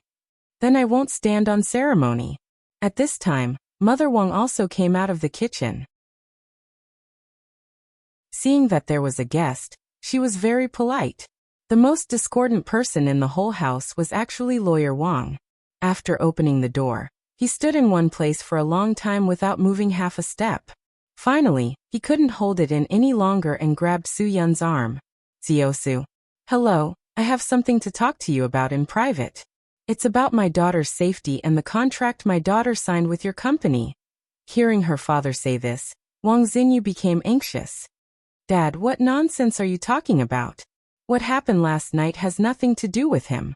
Also, the contract is my own business. I have my own rights. No one can interfere with my freedom of action. Don't interfere with my business. Then do you know that you almost lost your life? Lawyer Wang was so angry that he couldn't help but tremble slightly. Su Yin smiled faintly and said slowly, Lawyer Wang, it just so happens that I have something to talk to you about. Let's talk alone, shall we? Brother Su Yun. Wang Xinyu looked at Su Yin with a blank face. She really didn't understand what they wanted to talk about. Is there something you can't talk about here? This time, Lawyer Wang stood beside his daughter and said, Yes, let's talk here. I also want to ask you something in front of my daughter. That's good. Su Yin said, Lawyer Wang, since you knew that such a big thing had happened, and it even endangered Wang Xinyu's life and safety, why didn't you call the police at the first moment? Why didn't you arrest me at the first moment, or transfer me, the guy you thought was suspicious, to the police? Why didn't you contact the police until now? As a lawyer, this kind of behavior was definitely abnormal. When Wang Xinyu and Mother Wang heard this, they couldn't help but frown. They were used to obeying the decisions of the head of the family, so they didn't think too much about it. Today, when Su Yin said this, they also felt that something was wrong. Lawyer Wang's expression became more and more nervous. Finally, he opened the door and stepped out of the room before Su Yin. If you have something to say, come out and talk to me alone. I don't want to affect my family. Su Yin didn't hesitate and followed Lawyer Wang out. Originally, Wang Xinyu wanted to chase after them, but she was stopped by the two men at the same time. They told her to stay at home obediently. Although she didn't know what happened, Wang Xinyu still obediently returned to her room. After Su Yin and Lawyer Wang went downstairs, he said bluntly, Did what happened last night have anything to do with you? Su Yin, I'm begging you. Can you let my daughter go, let my family go? Lawyer Wang suddenly became emotional. We are just ordinary people. I don't want the family I want to protect to have anything to do with people like you. You don't have a daughter. You don't understand what a father is feeling right now. But the danger your daughter encountered was not caused by me, but by you. Do you know? Su Yin also said without any trace of politeness. Now I'll get straight to the point. I've never dared to believe that you're actually related to that big boss hiding in the dark. Tell me, who is he? He's the murderer who almost killed your daughter. Lawyer Wang sneered. Let me tell you, unless I want to sacrifice my family's life. Su Yin, maybe you think there's no one you can't offend, but please don't think that everyone is like you. We don't dare to offend people you dare to offend. You don't have anything to worry about, but I'm different. I have a wife and a child. Why do you want to harm us? Su Yin could understand a father's feelings. If Guogua was in danger now, he would definitely have the same thoughts as Lawyer Wang. No matter what, he had to ensure his daughter's safety. Lawyer Wang, because you are Wang Xinyu's father, I won't make things difficult for you. Su Yin, but what I want to tell you is that the person in danger is not me, but that big boss. I will leave right now. Even if I leave, I think that big boss will make things difficult for you because he didn't kill me. If you don't want your daughter to be implicated, then let her leave Beijing as soon as possible. The sooner the better. Lawyer Wang was stunned. He agreed with Su Yin's words. The big boss would definitely look for him again. I know very well who leaked my whereabouts yesterday. Su Yin. I can forgive a person once, but I definitely won't forgive him a second time. You're on your own. Also, I hope you can listen to my advice and let Wang Xinyu leave as soon as possible. Don't harm your daughter, because of your momentary confusion. Lawyer Wang knew that there was not much time left, so he quickly ran upstairs. Su Yin was right. He had to hurry up and let his daughter leave because the big boss already knew that his daughter was acquainted with Su Yin. When the time came, it would definitely make things difficult for her. Also, let me say something to my dad. I believe that he will see it. If I say these words to his face, he will definitely get angry. I can only do this. Since you have a granddaughter, you should drink less. After drinking, you will keep throwing tantrums and you won't even realize it. If you don't want the next generation to be alienated from you because of this hobby of yours, then you should understand other people's feelings. Don't always think that others should understand that you are tired. If they understand, Then you can drink some. We understand you, but please also understand how annoying we are. Is it really that difficult to drink less than half a glass? How difficult is it? There are people who have successfully detoxified. Why is it so difficult to just ask you to drink less? My mother-in-law is still at home helping to take care of the children. If you talk so much after drinking, what will she think? Where will she put her face?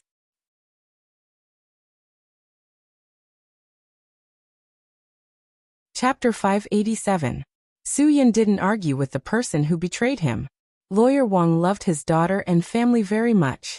He must have his reasons for doing this. Moreover, he definitely didn't want his daughter's life to be threatened. Now he already knew how vicious the big boss was, and that he almost did something to hurt his daughter. Su-yin was sure that he wouldn't do anything to hurt his daughter again. Now he should also leave Yanjing.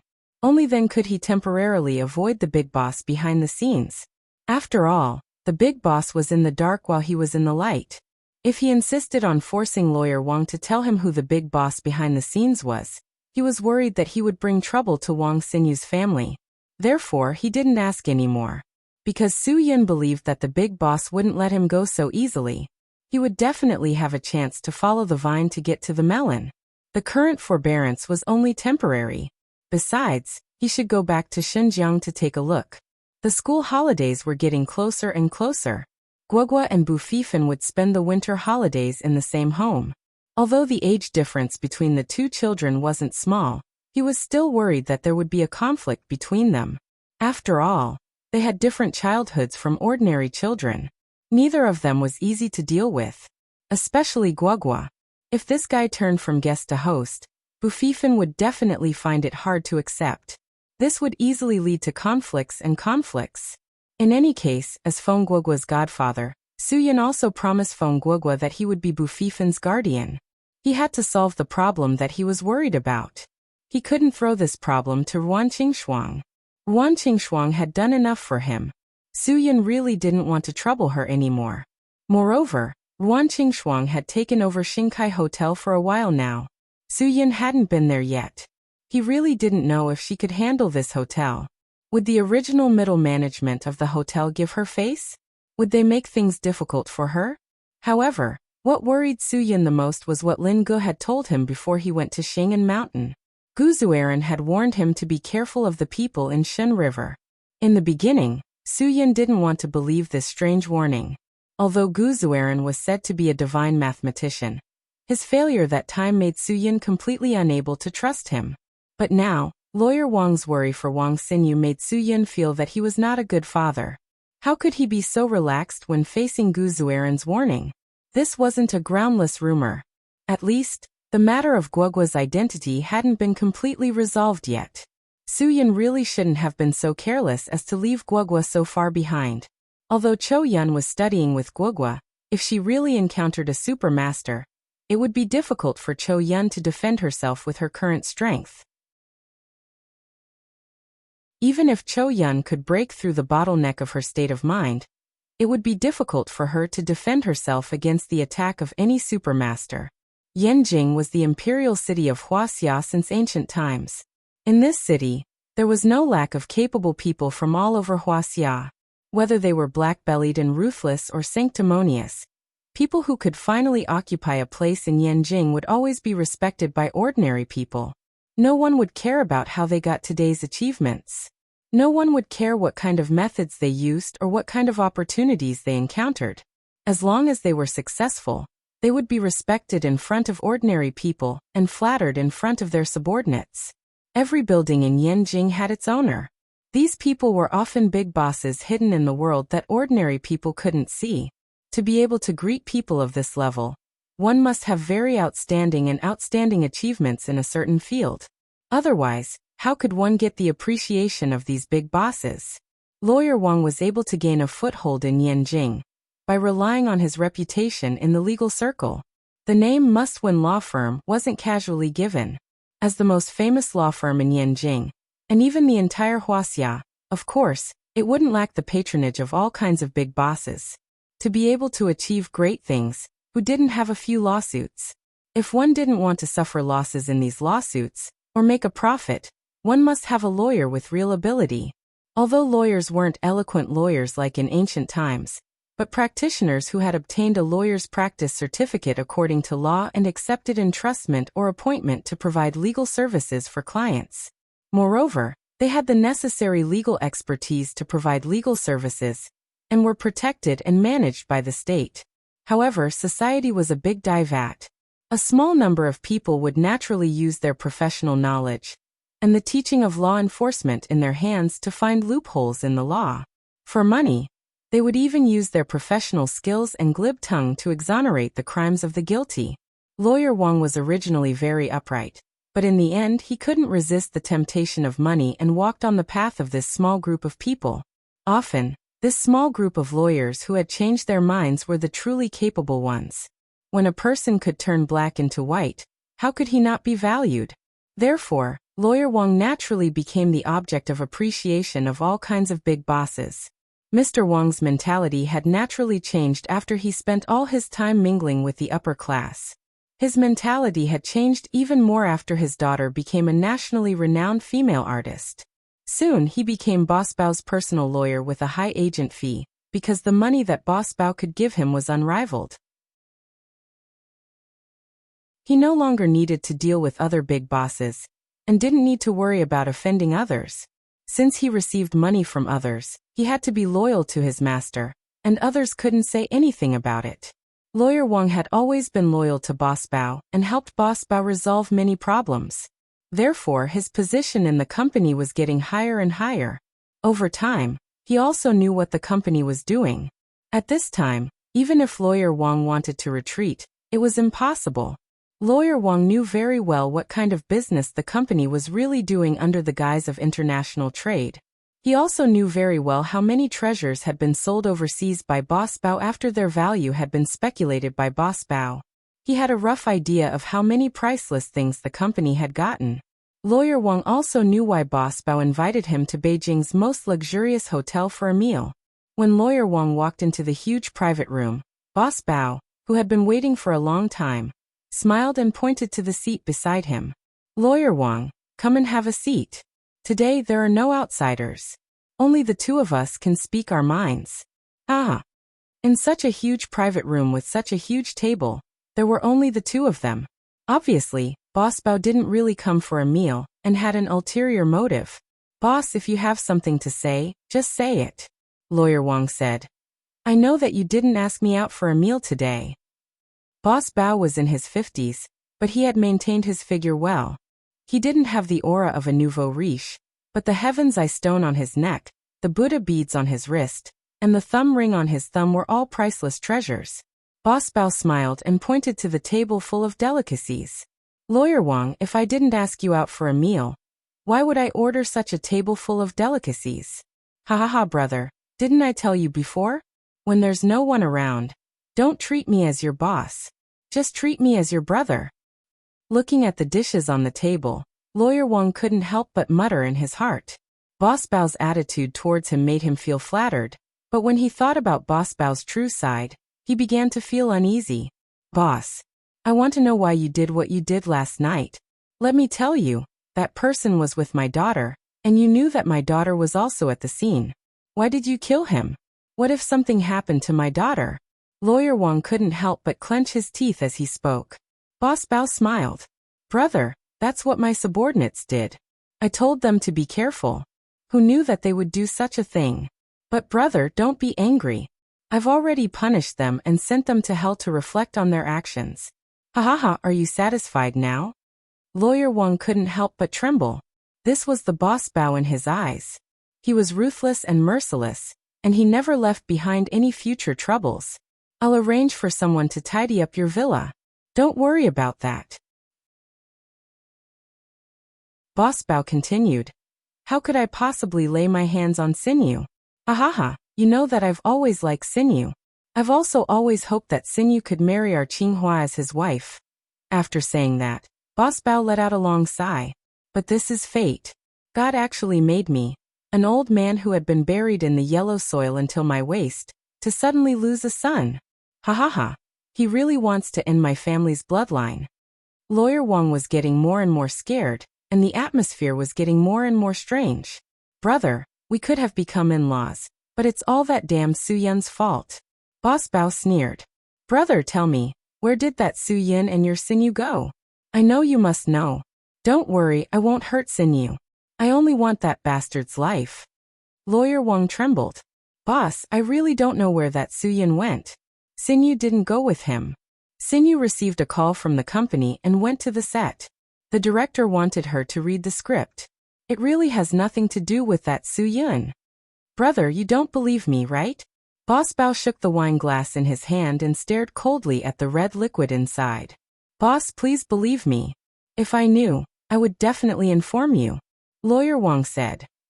Since I was able to inform you last night that I found this suspicious person, I will definitely inform you in the future. Boss Bao smiled. Although I don't know why you informed me the first time, I know that you won't tell me the truth in the future, right? Ha ha ha. But if Sin-yu has nothing to do with that person, why would she sleep on the same bed with that person? Old brother Wang, stop deceiving yourself and others. Don't make me fall out with you. Lawyer Wang shook his head desperately. I really don't know anything. Boss, I beg you to let me go. My daughter is innocent. We really don't know anything. We didn't know that guy was the one who caused trouble for you in Xing Anling. Phew. If you don't tell me, I'll have to ask your daughter. Boss Bao looked up at the ceiling and pointed at the dishes on the table. Lawyer Wang, hurry up and eat. This is probably the best food you can eat in a while. Don't wait until you lose it before you regret it. Ha ha ha. Lawyer Wang's brain buzzed. I beg you, boss, don't hurt my daughter. I won't. I'm just asking. Of course I won't hurt her. Boss Bao said indifferently. Besides, I've always thought highly of Sin-yu. She can help us carry on the family line.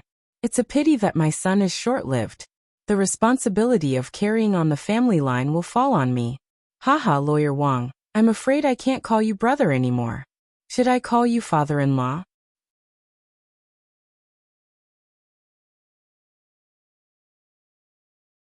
Chapter 588. Su-yun had been on the road for a whole day and finally entered Xinjiang City before dark. The first thing he did was to rush to Xingkai Hotel.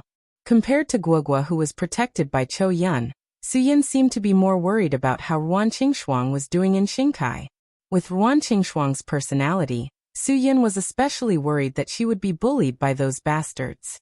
When the car stopped at the main entrance of Xingkai Hotel, the security chief, Peng Yong, walked over immediately. Usually, those who drove to the entrance of the hotel were the hotel's VIP customers. Those who were not VIP customers would not be able to enjoy the parking service. After all, those who visited Xingkai Hotel were all big shots. If they took care of everyone, their security team would be too busy. Just as Peng Yong was about to ask, Su-yun jumped out of the car. While Peng Yong was still in shock, Su-yun looked at him and asked faintly, Is Ms. Ruan in her office? Peng Yong hurriedly nodded and bowed. Yes, Mr. Su. Why did you suddenly come? You didn't even tell us to welcome you. You must be very busy recently, right? If there's anything I can help with, just tell me directly. Don't be polite with me. Oh, this kid was quite sensible.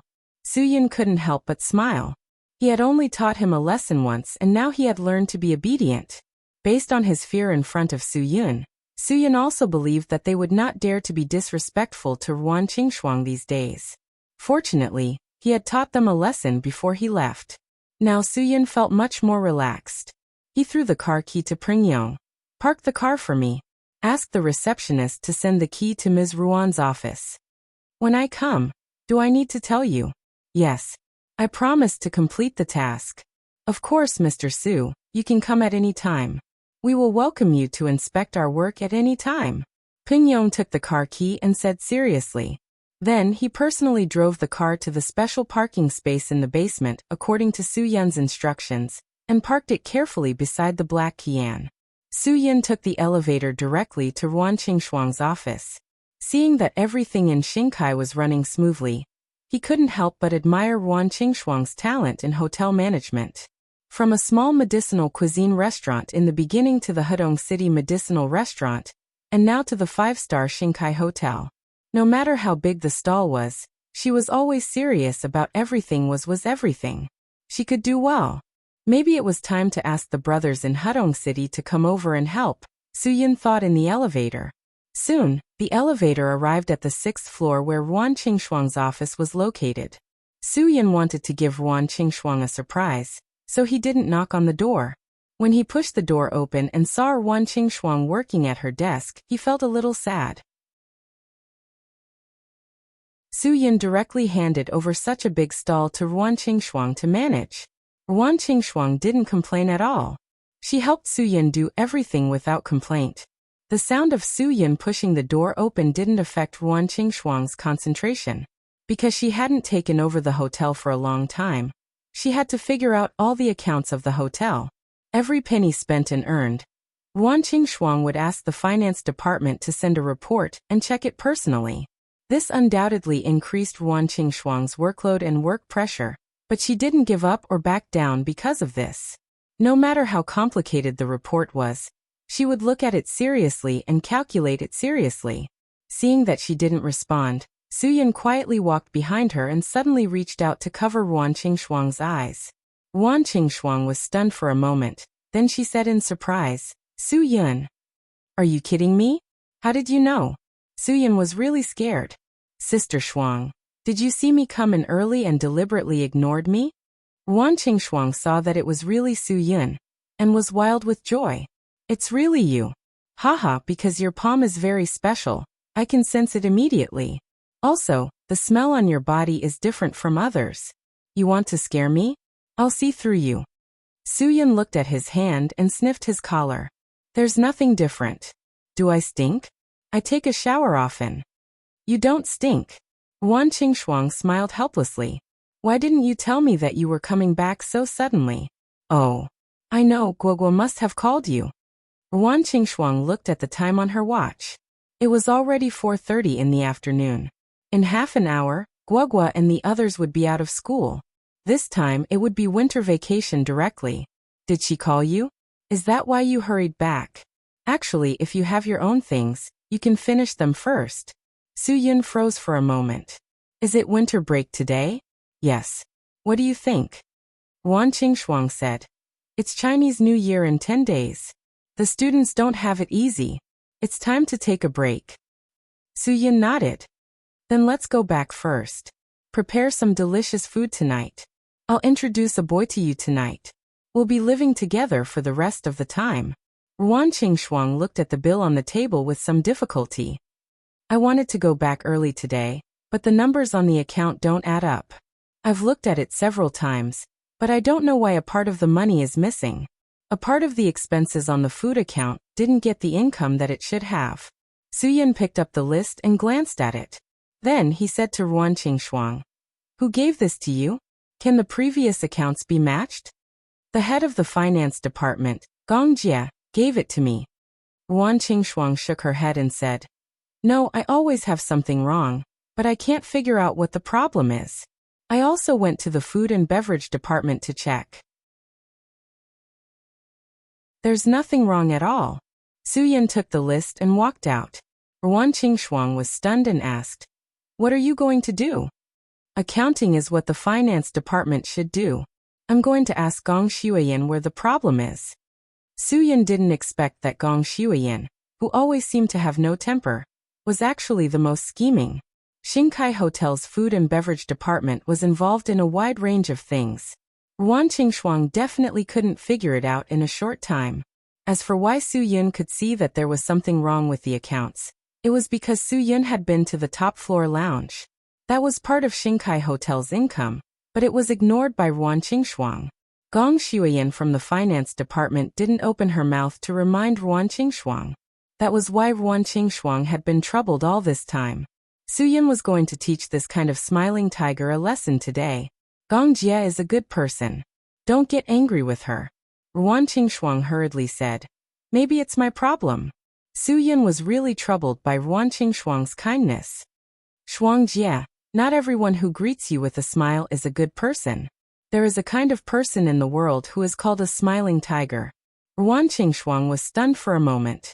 She didn't know what Su-Yun meant, but she didn't say anything. She just quietly followed behind Su-Yun and went directly to the finance department's office. The finance department of Shinkai Hotel was very big. Because it was such a big hotel with hundreds of employees, the finance department was a very important part. Everyone was responsible for their own business, and then they would hand it over to the supervisor, Gong Shuiyan. Finally, Gong Shuiyan would hand it over to Ruan Qingshuang.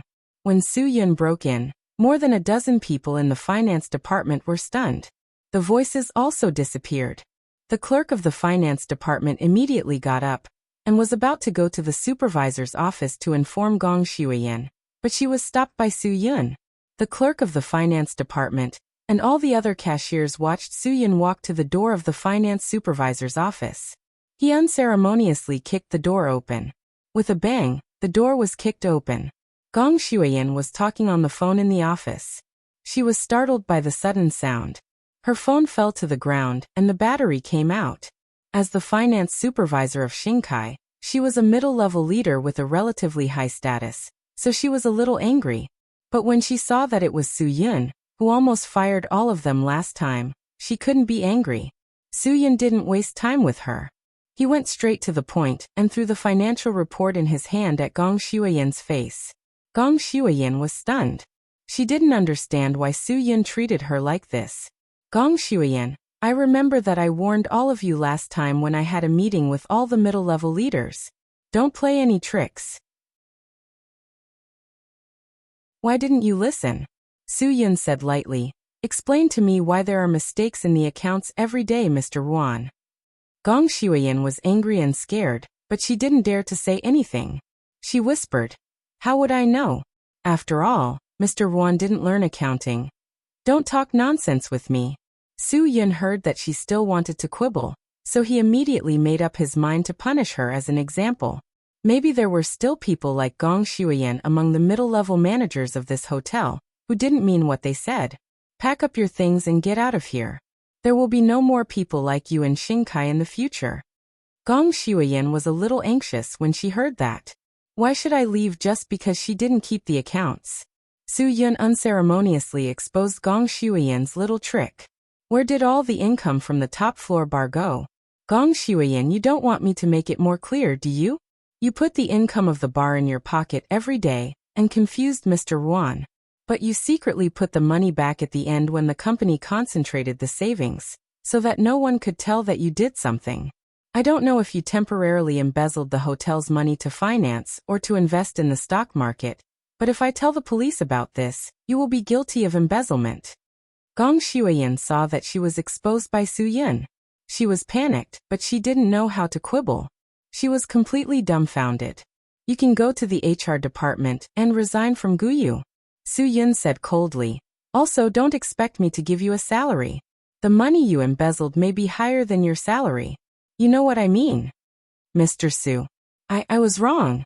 Gong Shuiyan finally admitted defeat. I was possessed for a moment. I didn't mean it. And I really didn't embezzle a penny from the hotel. I just borrowed it temporarily. I beg you forgive me. Su Yun pointed to the office door and said, I already gave you a chance last time, so none of you have a second chance. Gong Shuiyan, you can think about it. Even if the person here today wasn't me, but Yi Fala, you would still be fired. Don't make me talk nonsense. If you don't leave, I will ask Peng Yong to bring the security department to kick you out. At that time, you will be the one who loses face. Gong Shuiyan gave up. She glared at Su Yun fiercely. Fine, you win. Su Yun, I Gong Shuiyan. Don't believe that I can't survive after leaving Shinkai Hotel. Let me tell you, with my ability, I can make a living in any company. I know a lot of Shinkai's business secrets. You can try and see if I dare to say it out. Su Yun smiled slightly. Then you can try. If everyone in Xinjiang knows that you embezzled public funds when you were the manager of Shinkai Hotel, who would dare to hire you? So don't threaten me. At that time, you will be the one who loses your source of income. Once the reputation of the finance department is ruined, no one will dare to believe you.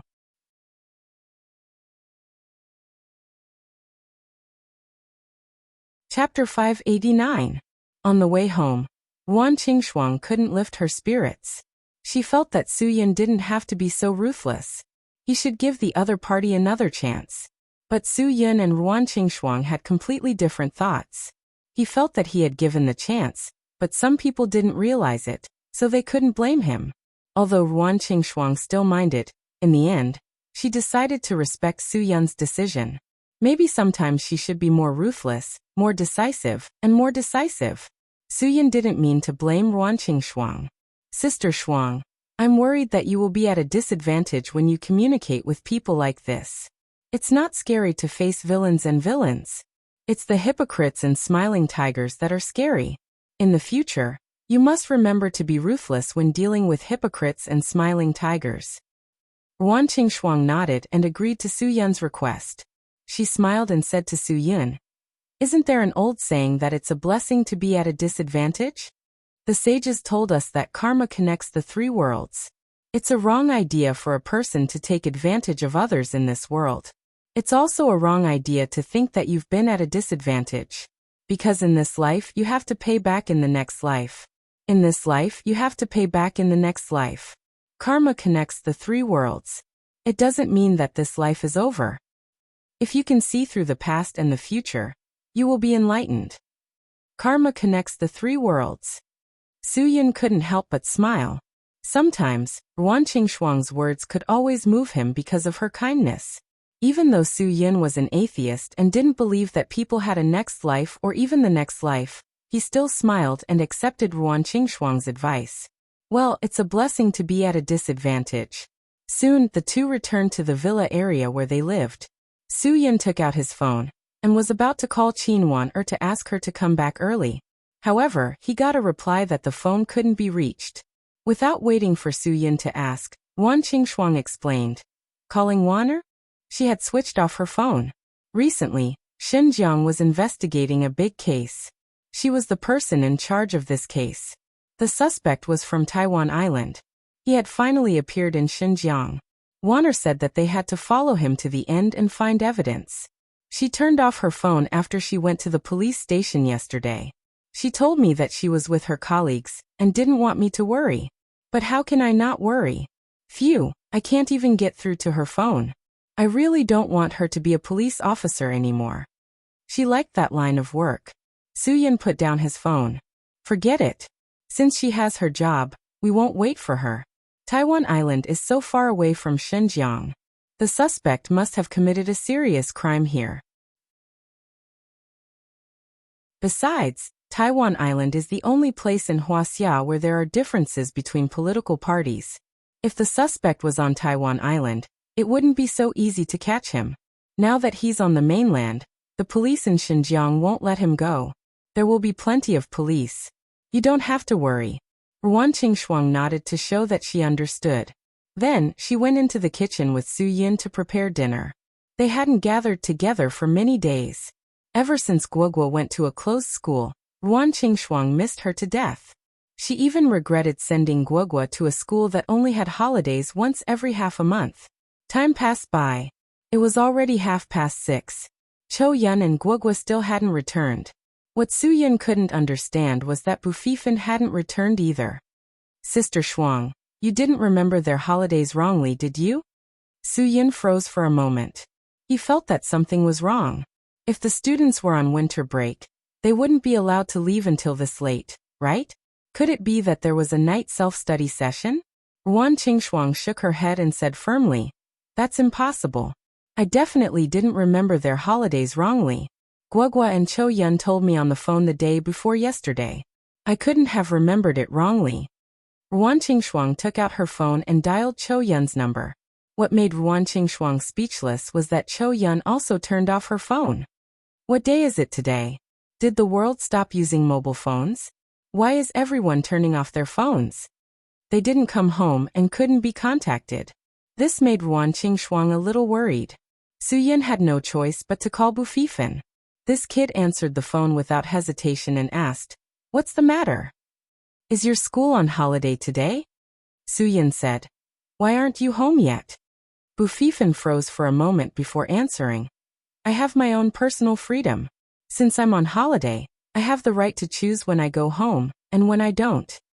Su Yun, you didn't think that just because you helped me throw a party once, I would listen to you forever, did you? So you're on holiday? Su Yun said lightly. Bufifan said so much, but he didn't listen to much. Since you're on holiday, hurry up and go home. Yi Fala asked me to be your guardian, so you have to listen to me. You better hurry up, or else I won't be responsible if something happens. Bufifan laughed helplessly. I didn't say you would be responsible. I'm going racing with my friends today. If you don't have anything else, I'll hang up. You're just a 13-year-old kid. Why are you racing? Do you have a driver's license? Go drive an electric car. Su Yin was infuriated when he heard this. What kind of children were these days? Each one was harder to discipline than the other.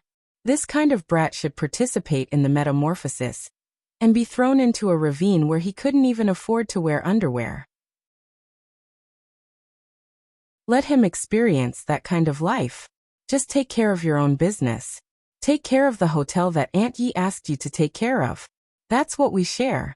You don't need to be involved in my private life. Bufifan's answer was very firm, and he hung up the phone without hesitation. Su Yin didn't have any temper with this guy. Now was not the time to worry about Bufifan. Su Yin could only pray that the kid wouldn't die if he didn't do something stupid.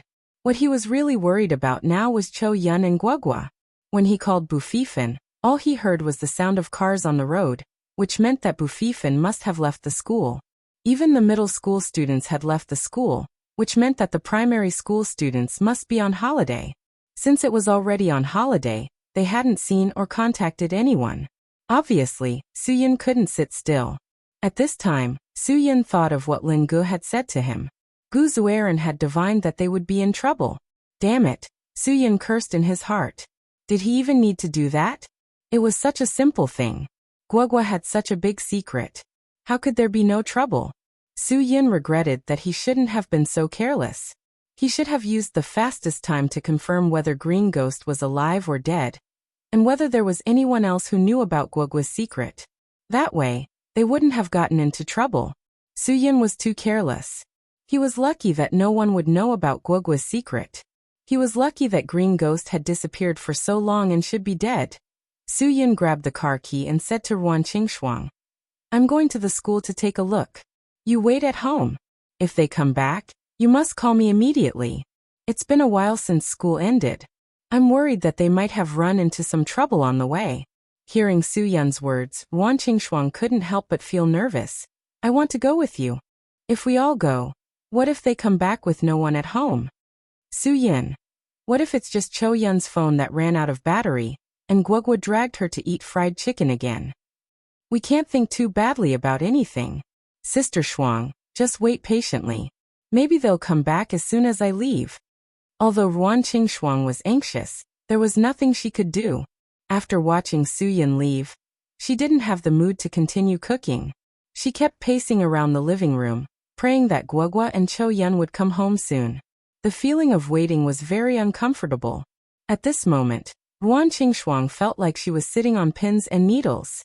Any movement caused by a passing car outside would make her feel excited, but every time, it would end in disappointment. Su Yin drove to Guogua's school as fast as he could. Because it was winter vacation, the school seemed a lot quieter than usual. When Su Yin drove the car to the school gate, he was immediately stopped by the security guard. Who are you looking for? After seeing the luxury car, the security guard's attitude was very good. The school is on holiday, and the teachers have all left. Su Yin directly took out a pack of cigarettes and threw it to the security guard. Brother, I can't find the child. Go into the school and look for her. The security guard heard Su Yin's anxious voice and immediately opened the electric door. Su Yin stepped on the accelerator and rushed into the school. The security guard followed behind his car and ran all the way. It was rare for someone so rich to be so polite to the security guard and give him such a good pack of cigarettes. The security guard was grateful and of course volunteered to help Su Yin find the child in the school. Su Yin drove into the school. The whole teaching building was empty, and so was the dormitory. This made him completely nervous. Where did Guogua and Cho Yun go? He had told Ruan Qingshuang before that Cho Yun might have taken Guogua to eat fried chicken. But he knew very well that this lie could not fool himself. Cho Yun would not do such a worrisome thing, and Guogua had not seen them for a long time. She would definitely want to see them as soon as possible instead of eating fried chicken. Even if the fried chicken and beer were selling like hotcakes now, Guogua would definitely choose to see them as soon as possible if she had to choose between seeing them and eating fried chicken. Then they would all eat fried chicken and drink beer together, and discuss which planet Professor Du came from. The security guard trotted all the way and finally caught up with Su-yun. He gasped and said, "Huff, huff. The students must have left now. At most, there are a few leaders in the office building.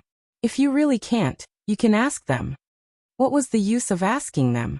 The leaders usually squatted in the office building and drank tea. How could they see what happened outside? Compared to asking the leaders, Su-yun felt that this security guard had seen more. Have you seen a tall girl in her 20s with a 6 or 7-year-old girl? About this tall, Su-yun said while gesturing.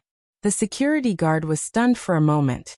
He touched his chin and thought, "Is the little girl you are talking about called Fong Guogua? The tall girl is very cold and elegant. Is she her sister? Is she here to accompany her to study?" This time it was Su-yun's turn to be surprised. "You know them?"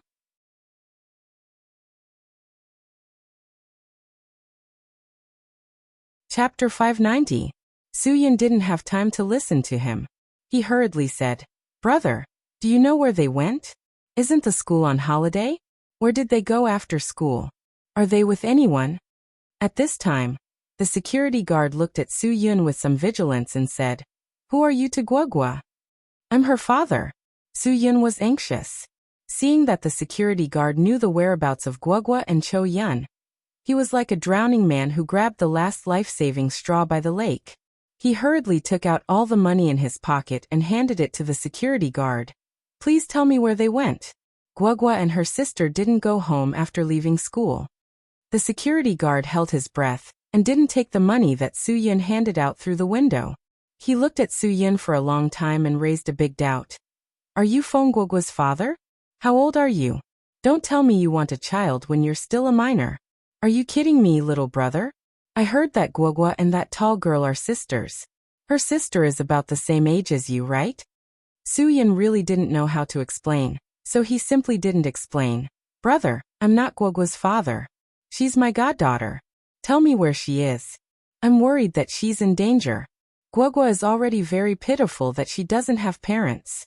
I'm her godfather, so I have to be responsible for her." The security guard was happy when he heard this. "Ha ha ha, come on, brother. What are you thinking? Let me tell you, you'd better not have any ideas about Fong Guogua. All the teachers and students in our school like this little girl very much. You said she doesn't have parents? Humph. If I wasn't on duty this afternoon after school, I might have been fooled by you. But unfortunately, I was on duty this afternoon after school. Guogua and her sister were picked up by her father, and her father is very rich. He sent someone to drive an RV." Su-yun's brain buzzed. What the hell was going on? Don't think that you can do anything with a Kian. I'm a security guard, I'm proud, and I have a backbone. He would never be bribed by a pack of cigarettes. As he spoke, the security guard threw the pack of cigarettes that Su-yun had thrown to him through the car window. "Don't even think about doing anything wrong even if you're rich. I'll let you off this time, but if you think about the school hitting on Fong Guogua again, don't blame me for being rude to you. You're not welcome here." Guogua was taken away by her father? Su-yun stared at the security guard with wide eyes and said, "That man can't be Guogua's father. She is in danger now. Tell me where she went. Those people must have lured her away. Hurry up and tell me where they took her." At this time, Su-yun clearly began to feel restless. When the security guard heard Su-yun's anger, he naturally didn't want to be outdone. "The little girl admitted to me that her father came to pick her up to play." "Humph, she told me herself when I asked her. Seeing is believing. Do you think I'm stupid enough to believe the words of a strange young man? If the other party is a human trafficker, they can deceive a 6 or 7-year-old girl, but it's impossible to deceive her 20-year-old sister, right? What a coincidence. The little girl had a few words with me before she left. How is it possible?" Guogua admitted that her father came to pick her up. Cho-yun also went with them. Didn't Guogua's father pass away many years ago? Did she really see a ghost? This is absolutely impossible. Su Yin had always been a believer in ghosts and gods, so he was sure that there must be a reason for this. Su Yin had no clue who was behind this, but he was sure that Cho Yun and Guogua were in danger. He was facing a super troublesome challenge. And this super troublesome problem made him have no clue at all. Impossible. Guogua has promised me that she will go to the South China Sea with me for a vacation after the holidays. How can she leave with someone else? That person must be a liar. Su Yin said firmly. Brother, I beg you to believe me. I'm definitely not a bad person. I can leave my car and all my documents here. Please tell me what Guogua said to you before she left. Su Yin believed in Guogua's intelligence. Just now, the security guard said that before Guogua left, she talked to him for a while. Perhaps the clue was here. Guogua wouldn't chat with him for no reason. If Guogua really saw someone she knew, and if she really saw her father, how could she have the time to chat with the security guard? Don't waste your breath. Why would I say so much to a stranger like you? The security guard said. Since you can't prove the relationship between Guogua and you, then don't blame me for keeping my mouth shut. Su Yin really had no choice. He opened the door and got out of the car. He said sorry in a low voice, and then suddenly subdued the security guard quickly. He directly put the security guard's finger on the car door and said, I'll only give you one chance. Tell me what Guogua said to you. If you don't say it, I'll break your finger. I'll count to 10. The security guard was panicked by this situation. Because the school was on holiday, there were only 2 security guards on duty in the whole school. He followed along, and the other colleague was still in the security room at the school gate. He couldn't see him at all, and couldn't hear his call for help. Let go. You're breaking the law. Do you know the law? The security guard struggled hard and shouted, but he was surprised to find that this young man's strength was too amazing. He was a strong man who insisted on exercising every day, but he couldn't break free at all. Su Yin said calmly, I don't have time to talk about the law with you now. 1, 2, 3. Hearing Su Yin start to count, the security guard struggled harder. He felt an indescribable strength from Su Yin. He believed that this guy was definitely not scaring him. If he didn't say it, he would really slam the car door and break his finger. Su Yin's counting speed was not fast or slow, but it was very balanced. 7, 8, 9. I'll talk. In the end, the security guard chose to compromise because he knew that there was not only one person who took Guogua away. There were many people, and he believed that those people were the bodyguards of the little girl Guogua's father. They must have some skills. Even if this guy went alone to find trouble, he might not be able to gain any advantage. Su Yin, who was about to slam the car door angrily, relaxed his hand and looked at the security guard seriously. If this guy was lying, he could read it in his eyes. When she left, she told me that her father was going to take her to the Dongzhuang coast, have a big meal there, and then take a boat out to sea. The security guard said, This is what Feng Guogua told me. I'm warning you, Feng Guogua's family is not a small family. You'd better not cause trouble for yourself.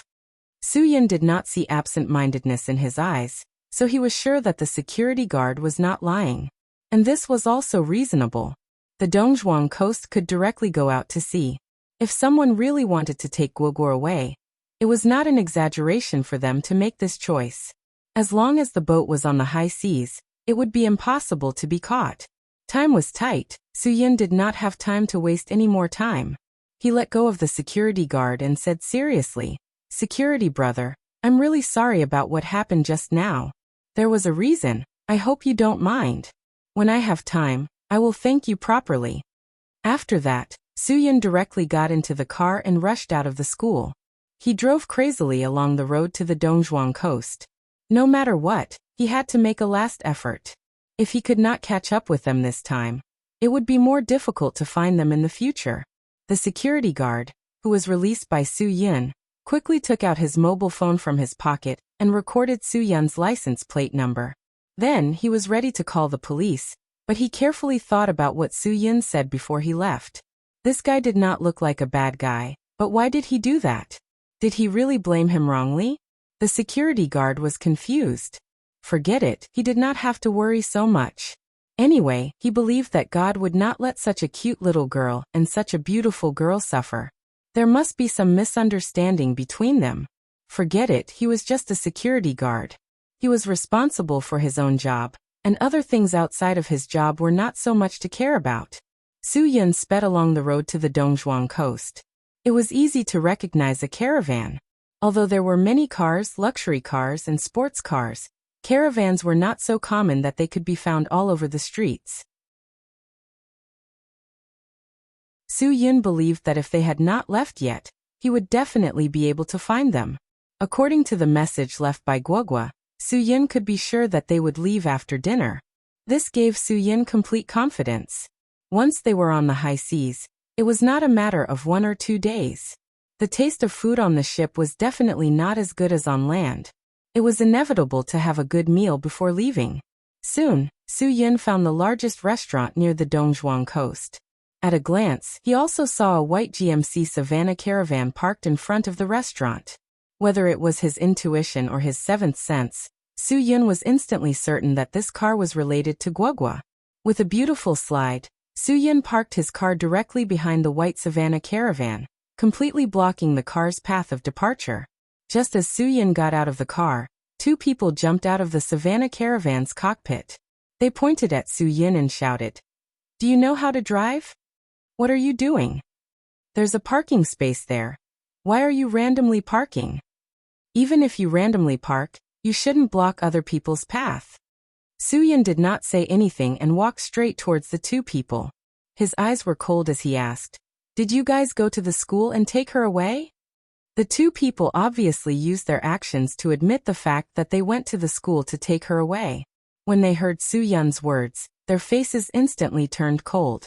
They did not hesitate to get into a fighting stance. The person on the left even threw a punch at Su Yun's face without saying anything. Su Yun reflexively grabbed the incoming punch and twisted the joint outwards, instantly breaking the opponent's wrist. From the strength of the opponent's punch, it could be seen that he was at least at the level of a second-rate master. However, a second-rate master was nothing in Su Yun's eyes. He kicked the first person and sent him flying into the car behind him. When the person on the right saw how strong Su Yun was, he felt a little guilty. However, he had nowhere to run and could only try to sneak attack. When Su Yun sent the first person flying with a kick, he suddenly pounced on him from behind. However, Su Yun's speed was shockingly fast. When the second person pounced on him from behind, he suddenly turned around and raised his arm to meet the person who pounced on him. He unceremoniously grabbed the person's face and rushed forward 2 steps, violently slamming the person's head into the window of the Savannah caravan.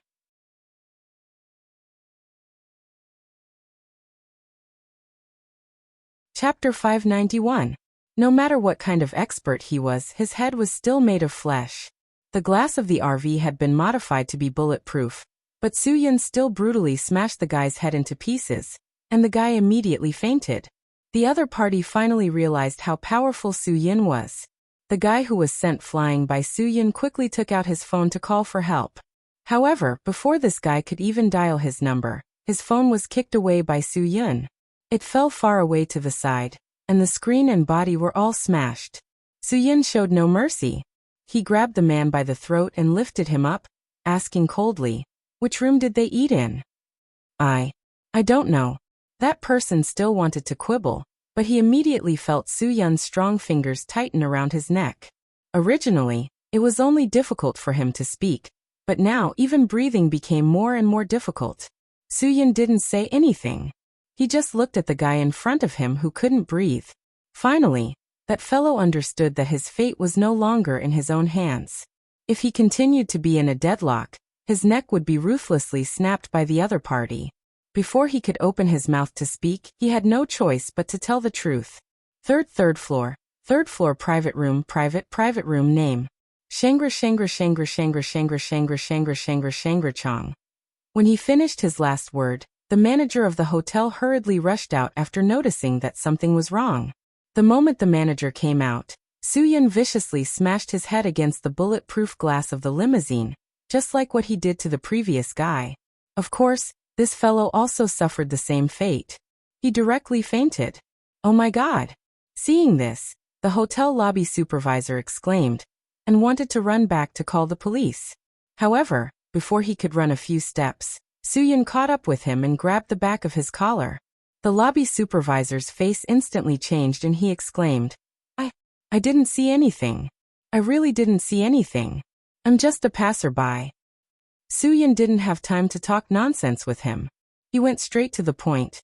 Take me to the Shangri Chong room on the 3rd floor. I really didn't see anything. I beg you to let me go. I don't want to get involved in your underworld fights. I beg you, boss, let me go. I have a 70-year-old mother and 3-year-old children. My family of 7 is counting on me, a strong laborer, to earn money to support them.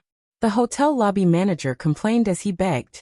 If you don't want your family of 7 to starve, then obediently take me up there. Soo-Yun said coldly. Otherwise, I'll make you end up like those 2 guys. The lobby manager nodded vigorously. Boss, I'll listen to you. I'll do whatever you say. I'll do whatever you say. I'll take you there, but please don't hurt me. Please, I'm really begging you. We're a private hotel, and the boss didn't buy industrial injury insurance for us. Soo-Yun pushed the talkative lobby supervisor into the hotel. The staff in the hotel saw something wrong with the lobby supervisor, but no one asked. Usually, this guy always flaunted his power in front of the staff because he was the lobby supervisor. Therefore, not many people liked him. The lobby supervisor now wished that someone would come up to stop them and ask him. Then he would have a chance to run away.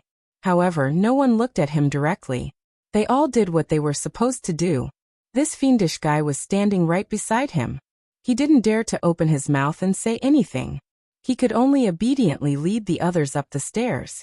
There were 3 flights of stairs. There were only a few dozen steps. The lobby supervisor seemed to have walked the longest road in his life. When he finally reached the door of the Xanadu private room on the 3rd floor, he finally breathed a sigh of relief. However, Soo-Yun didn't mean to let him go. He pointed at the door and motioned for him to open it. Me. The lobby supervisor pointed at his nose, opened his eyes wide in surprise, and said in a low voice, Boss, don't make fun of me. The 3rd floor is full of VIPs and rich people. I can't afford to offend anyone. Please do me a favor and let me go. If you have any grievances, you can solve them by yourself. Don't make it difficult for me. Soo-Yun wouldn't give him time to go out and call the police. On the way here, he saw that the police station on the coast of Dongzhuang was very close to this place. If someone called the police, it would only take a few minutes for the police to come. Soo-Yun didn't know how many people there were. He wasn't sure if he could handle it in a short time, so he didn't let him go easily. Just when the lobby manager was still pointing at himself and shaking his head, Soo-Yun suddenly reached out and pushed him into the private room. The people in the private room were shocked by the sudden intruder, and all stood up. However, when they saw that it was the lobby supervisor, they all breathed a sigh of relief. There were 5 people sitting around the huge table. Guogua and Cho-Yun were among them. Guogua looked very calm, but Cho-Yun looked very weak. In the face of the sudden interruption, both of them were expressionless. They glanced at each other, and then continued to look at the table. The man sitting in the chair in the middle of the table frowned and said to the lobby supervisor, I didn't call you. What are you doing here? I. The lobby supervisor repeated several times, but he couldn't say anything. Soo-Yun, who had confirmed the situation outside, stepped into the private room and said with a smile, The boss ordered more dishes and asked him to ask you what you want. Soo-Yun's appearance was like the most violent torpedo bomb in the deep sea. Cho-Yun's weak face suddenly became red, and Guogua was so excited that she directly jumped up. No longer suppressing her emotions, she shouted loudly, Daddy, save us! The man sitting in the chair in the middle of the table slammed the table and stood up. The 2 men on his left stood up without hesitation and threw themselves at Soo-Yun. Soo-Yun raised his foot and kicked the lobby supervisor standing in front of him into the arms of one of the men. He concentrated all his strength on one of the opponents. Since the opponent's second-rate master was only qualified to watch the car downstairs, the person who could eat at this table must be a first-rate master, right? Sure enough, the opponent was indeed very strong. A few fierce punches forced Su Yun to step back a few steps, but after all, there was a gap in strength. Su Yun found the opportunity when the opponent punched back and quickly kicked the opponent's lower abdomen. When the opponent blocked with both hands, Su Yun's moves changed rapidly, and he hit the opponent's chest with a punch. In anger, Su Yun's every move was deadly. Even if the opponent was a first-rate master who was hit in the chest, he couldn't withstand the powerful true chi. He quickly retreated and hit the wall. There was a sweet taste in his mouth, and he spat out a mouthful of blood. At this time, the other man had already pushed the lobby supervisor aside. Seeing that his own man was hit, he picked up a chair and threw it at Su Yun. Su Yun leaned to the side to avoid the opponent's attack. He strode forward and raised his knee to hit the opponent's lower abdomen. The opponent quickly retreated, taking small steps back to avoid Su Yun's attack. However, once Su Yun started attacking, it wasn't so easy to stop. He followed up with a whip kick on the opponent's face. The huge force sent the opponent flying out of the window, and he fell heavily from the third floor. Seeing Su Yun so mighty and majestic, Guogua couldn't help but stand up and clap. Beautiful. Dad, you're invincible. After dealing with these two people, the man standing opposite Su Yun finally couldn't help but reveal a sinister smile. Amazing. It seems that we all underestimated your strength. Ha ha ha, brother. Why don't we sit down and have a peaceful chat? Su Yun sneered. Things have already come to this. What's there to talk about? The man swung his right hand, and a sharp broad-faced short knife appeared in his hand. The knife looked very ugly, without any sense of beauty. Ha ha ha ha, if we really want to fight, I won't necessarily lose. So I still suggest you sit down and have a good chat with me. Su Yun stared at the ugly broad-faced short knife for a few seconds, then raised his head and stared coldly at the man. You're the executioner, Miao Dao. That's right, this man was Miao Dao, nicknamed the executioner by the underground world. He relied on an ugly short knife that looked like a kitchen knife to get such a terrifying title in the underground world where experts were as common as clouds. One could imagine how powerful his strength was. Miao Dao didn't deny it. He seemed to be used to the feeling of being recognized and feared. He nodded and said, That's right, I'm the executioner Miao Dao. Brother, who are you? Why haven't I heard of such a fierce person like you in the underground world? Su Yun didn't answer him. You don't need to know who I am. You just need to know that now let them go. Miao Dao, although you don't know who I am, I believe that the Emperor of Lunan, Wanglong Huang, knows who I am. I hope you understand what I mean. There was a slight change in Miao Dao's expression.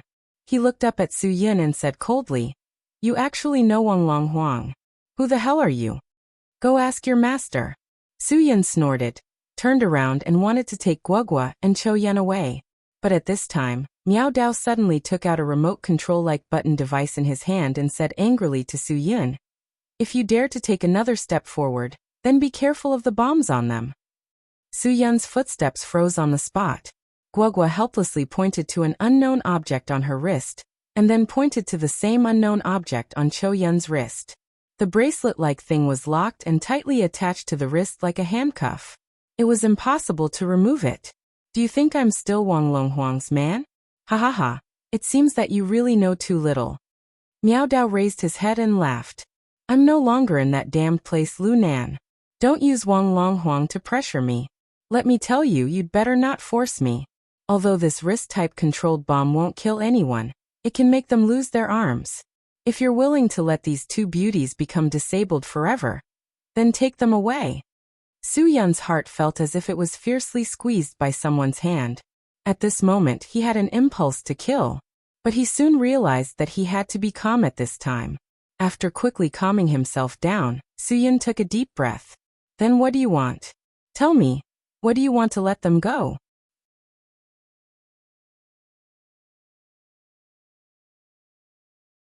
Chapter 592. Pluto? Su Yun was somewhat surprised. He didn't expect Lung Chen to be involved in Guogua's matter. It had been a long time since Lung Chen had interfered in Huaxia's underground world. He was the local tyrant on his Pluto island, surrounded by a group of experts. No matter where he went, there would be people nodding and bowing to him. Why did he suddenly interfere in Huaxia's underground world? Suyin couldn't understand this at all. Speaking of which, Suyin really didn't want his opponent to be someone of this level. In terms of age, Pluto Lengchen was nearly 20 years older than Suyin, but he was still able to maintain his youthful appearance and mentality. Therefore, the two of them weren't from the same era. When Lengchen rose to power, it should be when Zhang Jiaji, the evil god, and the others retreated behind the scenes in the underground world. At that time, Suyin hadn't been born yet.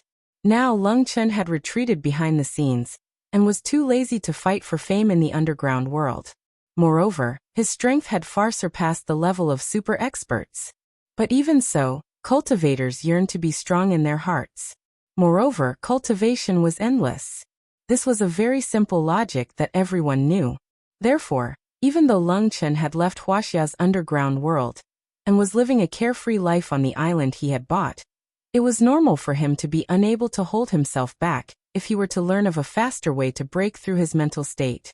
You betrayed Lu Nan, son of heaven, Wang Long Huang, but sought refuge with Pluto Lengchen. Suyin said indifferently. I always thought that the executioner Miao Dao was an indomitable person, but I didn't expect him to be such a disloyal and unjust person. What can I say to someone like you? Obviously, Suyun's laughter made Miao Dao very unhappy. After all, the word he had already been chosen as the most hurtful word on the internet. It obviously meant sneering and disdain. No matter what, whether it was under Wang Long Huang or Lengchen, Miao Dao was an important person. No one dared to treat him like this in front of him. Even Wang Long Huang and Lengchen treated him well. Now an unknown person dared to treat him with disdain in front of him. Moreover, there were other people present now. Miao Dao was even more embarrassed. Naturally, he wouldn't be merciful to Suyin. Miao Dao's clenched fists and the veins on his forehead were all proof of his current mood. He seemed to be unable to suppress his urge to kill Suyin. Brother, Pluto asked me this time to bring this violent fox venerable and this girl away. I don't want to cause trouble. I'm in a good mood today, so I'll spare you this once. You'd better think about what kind of person the Netherworld King is before standing in front of me and talking to me like this. If these words were placed in front of an ordinary person, it would definitely have a huge impact. How many people could afford to offend the Nether King? At least, Miao Dao felt that there weren't many people in the entire Huaxia continent who dared to stand up and challenge the Netherworld King. That was why he said those words. Moreover, he really didn't want to make things too troublesome. After all, he just needed to complete his mission. Even if it's the Pluto, he has to get my permission if he wants to take my goddaughter away. Suyin didn't intend to be polite anymore. As long as I don't agree to it, even if it's the Emperor, he can King CK off to wherever he goes. Also, I'm not your brother. Don't call me so intimately. It's disgusting, do you understand? Miao Dao couldn't take it anymore. He had forgotten Lengchen's repeated instructions. As long as he found this little girl, he didn't have to pay attention to it no matter what happened. He just had to bring her back. Brat, you're really asking for it. Do you think that you can use the same luck to deal with me just because you got rid of Green Ghost by luck? Let me tell you, you're still far from it. Miao Dao had already started to accumulate power, trying to find the right time to give Suyin a fatal blow. Suyin wasn't a rookie either. He had already made all the preparations for battle. He knew very well how powerful it was for Miao Dao to be called an executioner, so he definitely wouldn't make the mistake of underestimating his opponent. When enemies meet on a narrow path, the wise would win. Suyin was patiently observing everything. After all, he still had the remote control that could make the bomb explode. If it weren't for this, Suyin wouldn't have wasted so much time talking to him. He just wanted to provoke him. It was very difficult to determine the victor between super experts of similar strength, but whoever was angry first would most likely lose half of the battle. Anger would often affect the true qi and internal strength in a person's body, even for ordinary people. When anger erupted, it might be very terrifying, but when anger eliminated a part of the true qi and internal strength, there would be a slight disadvantage in terms of physical strength and reaction speed. As long as there was a slight flaw, any super expert would have the ability to take advantage of the opponent's fleeting flaw. Miao Dao knew very little about Su Yun's background. Perhaps he only knew his name and his strength when he fought with Green Ghost. After all the information he could get was from Green Ghost. Of course, Miao Dao wouldn't make the low-level mistake of underestimating the opponent. Even if the opponent's strength was slightly higher than Green Ghost's and he didn't take it seriously, he still treated him with caution. After all, the people who fell in Su Yun's hands weren't only Red Scorpion, Leopard Girl, Flowery Monk, and the Scarred Clown. There were also super experts like Green Ghost and Jin Xiao. If it wasn't for Miao Dao's cautiousness, he probably wouldn't have been valued by Leng Chen and let him handle this matter. Of course, Miao Dao wasn't the only one who had a subtle psychological change. Su Yun's heart had also changed. At first, he only wanted to save Chou Yun and Guogua, but now it was different. Now, not only did he need to save Chou Yun and Guogua, he also needed to ask Miao Dao how he knew about Green Ghost, and what Leng Chen had heard from Green Ghost's mouth. From seeking to escape to seeking victory, Su Yun needed to have firm confidence. Although Su Yun's cultivation breakthrough was abnormally fast because of Guogua, Su Yun still felt a little guilty. After all, the speed at which his state of mind improved made him feel completely insecure and unaccustomed. Although Su Yun's state of mind had now broken through to the level of a Tier 4 super expert, in his own consciousness, he was still only at the level of a Tier 1 or Tier 2 super expert. However, this feeling of lowering his own status was pretty good. At least, Su Yun wouldn't be arrogant and conceited. Miao Dao, who was also a Tier 4 super expert like Su Yun, was different. In his heart, he only fixed Su Yun at the level of a Tier 1 or Tier 2 super expert like Green Ghost. Even if he didn't underestimate his opponent, it was natural for him to feel superior. After the two of them really fought, Su Yun, who lowered his own status, wouldn't be annoyed by 1 or 2 losses. Instead, he would increase his confidence because he gained the upper hand once or twice. Miao Dao, who had a sense of superiority in his heart, was different. If he suffered a loss at Su Yun's hands, he would definitely be annoyed, and he definitely wouldn't be confident because he gained the upper hand. He would only feel that it was a natural thing, but he would feel depressed and lose confidence because he lost the upper hand. From all aspects, Su Yun was the one with the right time, place, and people. However, the result had to be proven with one's fists. It was just a logical analysis, and it was impossible to analyze anything. However, before he made a move, Su Yun had to ensure the safety of Chou Yun and Guogua. Only then could he fight Miao Dao without worry. "Do you dare to make a bet?" This sudden sentence stunned Miao Dao. He was slightly stunned. "What kind of trick are you trying to play with me?" Su Yun sneered disdainfully. "If you don't dare, just say it directly. Don't find excuses. If you dare, just say it. If you don't dare, just say it. If you're a man, don't change the topic. Aren't you too arrogant?" Miao Dao couldn't help but say. "You don't think you have the strength to completely defeat me, do you? If you think that's okay, then fine. Whatever you want to bet, just say it. I'll bet on myself. If you can beat me, I'll not only let you take the 2 of them away, I'll also go back with you. In the future, I'll be one of your subordinates." Su Yun. Maybe it doesn't sound like much, but if you think about it carefully, it's still very beneficial to you. You can clearly calculate how much I can help you do. I'm a man of my word. If I don't fulfill my promise today, may the heavens strike me with lightning. This bargaining chip was indeed not a small one for Miao Dao. The only person under him who could do things now was drunken sword immortal Hu Lai. Indeed, Hu Lai's nickname was really intimidating. People would mistake him for someone on the level of drunken sword immortal Xianyuan Ji. However, he was definitely not someone who could do things after drinking. If he used Miao Dao, it was better to call him drunken sword ghost. He was a drunken ghost. If Su Yun could work for him under him, then wouldn't his status increase a lot? Ghost Doctor Peng Juanda, Poisonous Ant Huang Yu, Bloodthirsty Mole Yang Yi. These people all had a higher status than Miao Dao in front of Leng Chen. The reason was very simple, they had no contributions. However, every time Miao Dao brought Hu Lai to do something, Hu Lai would make some fatal mistakes because of alcohol, making him feel ashamed to report. Now that he had such an opportunity to expand his strength, How could Miao Dao be willing to give it up? Su Yin stared at Miao Dao, indicating that he should answer as soon as possible. Then what do you want me to take out? Miao Dao couldn't help but tempt him. What do you want to bet with me?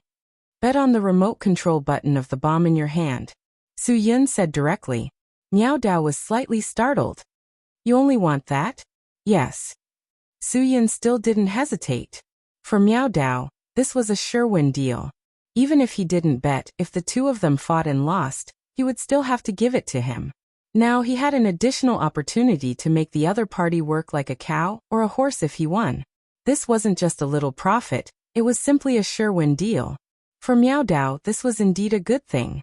However, for Su Yin, this was an even better proposal. As long as Miao Dao agreed, he could ensure the safety of Guogua and Chou Yun. When the time came, he would have no qualms about making a move. On the other hand, Miao Dao didn't dare to make a fatal move in order to make Su Yun work for him in the future. This unknowingly reduced Su Yun's personal safety problem. Taking a step back, even if Su Yun lost, he still had the opportunity to go to Netherworld King Island with Guogua and Chou Yun. As long as he could still see them, Su Yun believed that there would be a chance to solve the problem. This was the best method Su Yun could think of in a short period of time. It all depended on whether Miao Dao would take the bait or not. After a short period of thought, Miao Dao finally spoke. Okay. I'll listen to you. I'll bet with you. Whoever breaks the contract will be a motherless beast in their next life. Su Yun nodded and smiled. He pointed at himself, Guogua and Chou Yun. My chips are all here. What about yours? Aren't you going to take them out? Isn't that a little unfair? What if you change your mind? I can't snatch them from you.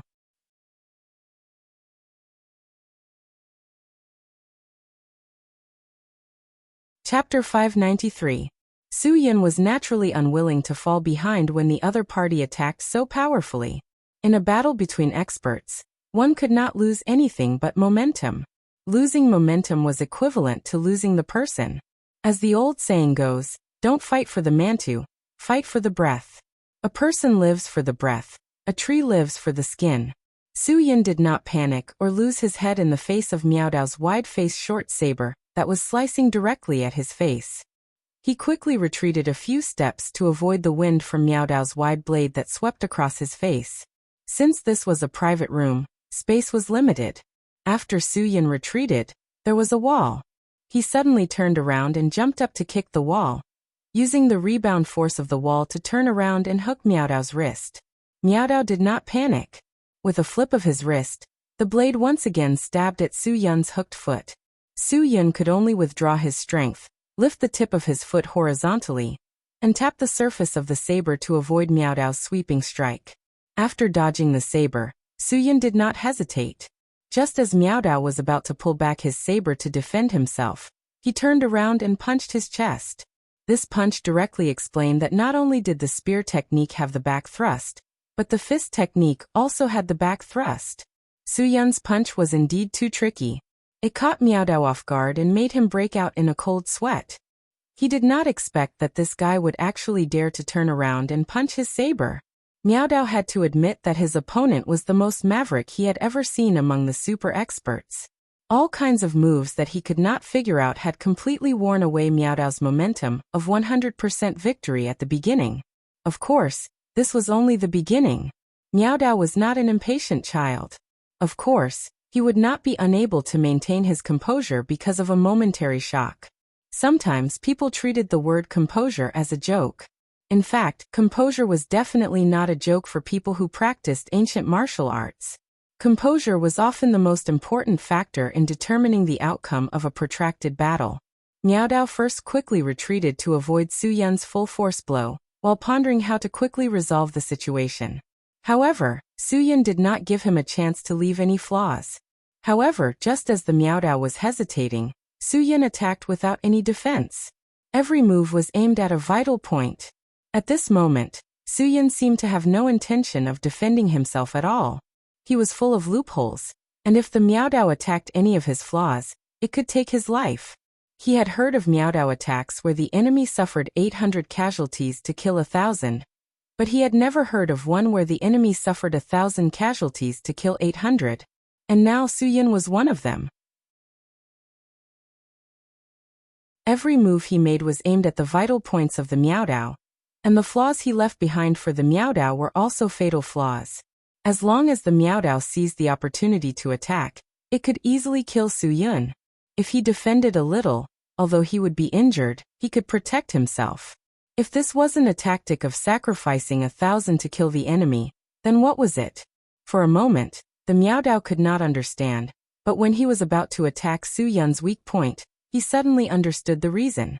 Su Yun dared to do this entirely because of the bet. Because Su Yun was his own wager. If the Miaodao really took his life, where was he going to find such a capable helper with extraordinary strength to do things? In the moment of hesitation, Su Yun's fist was already in front of his face.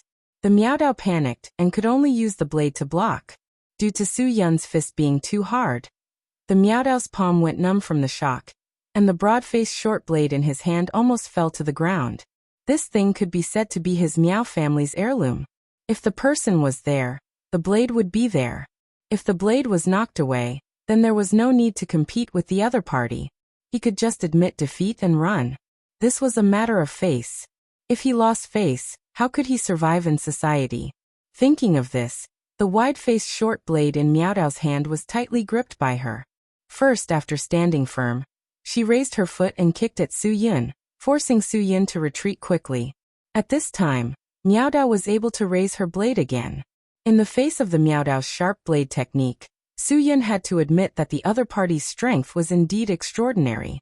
For such a person to actually betray Wang Longhuang and switch allegiance to Leng Chen, one could imagine how strong Leng Chen's backing was.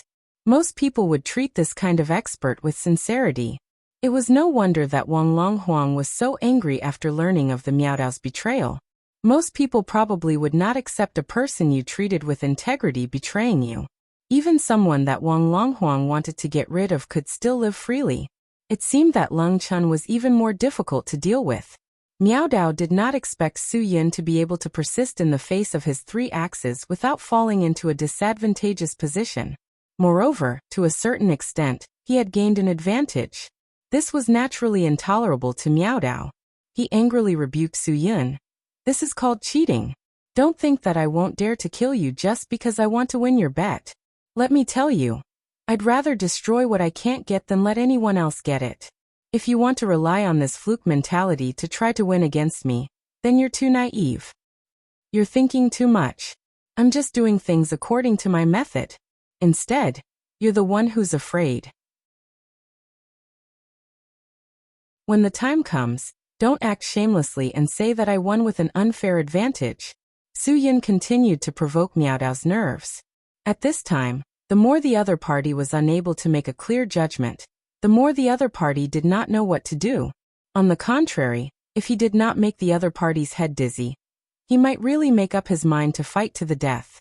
Su Yun's provocation at this time worked instantly.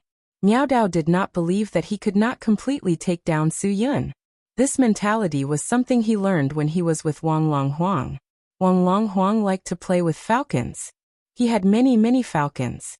His favorite thing was to train falcons.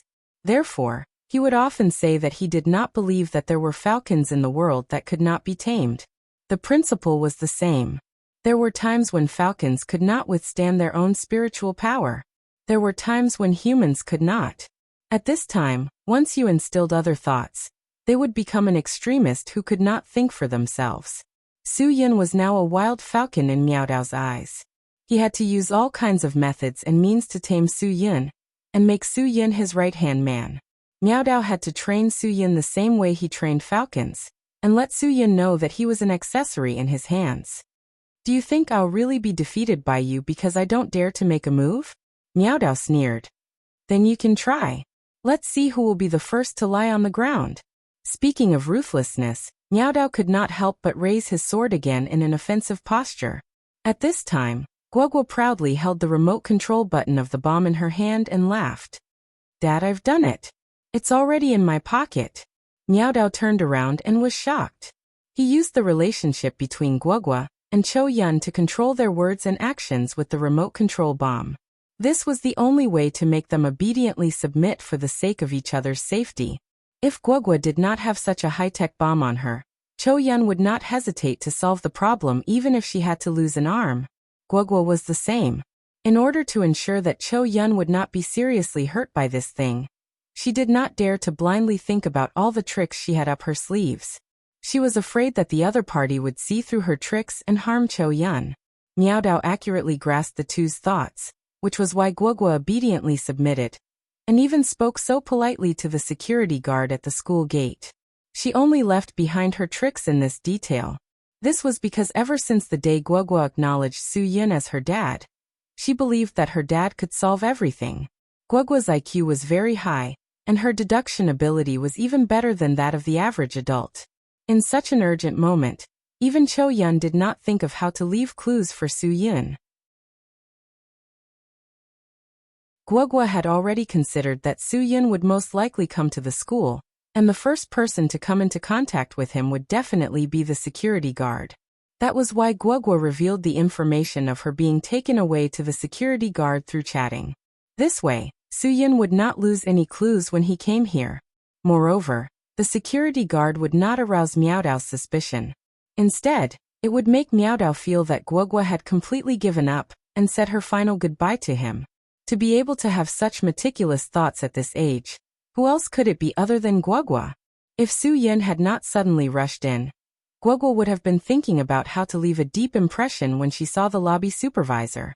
This was because only by letting the people in this hotel remember you and remember the date, even if Su Yun did not return to Xinjiang today, even if he did not come, there would still be clues to find her in the future.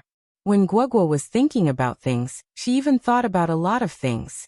No, she thought about all the possibilities that existed in all aspects. This was not something that could be done by a child with a high IQ and intelligence.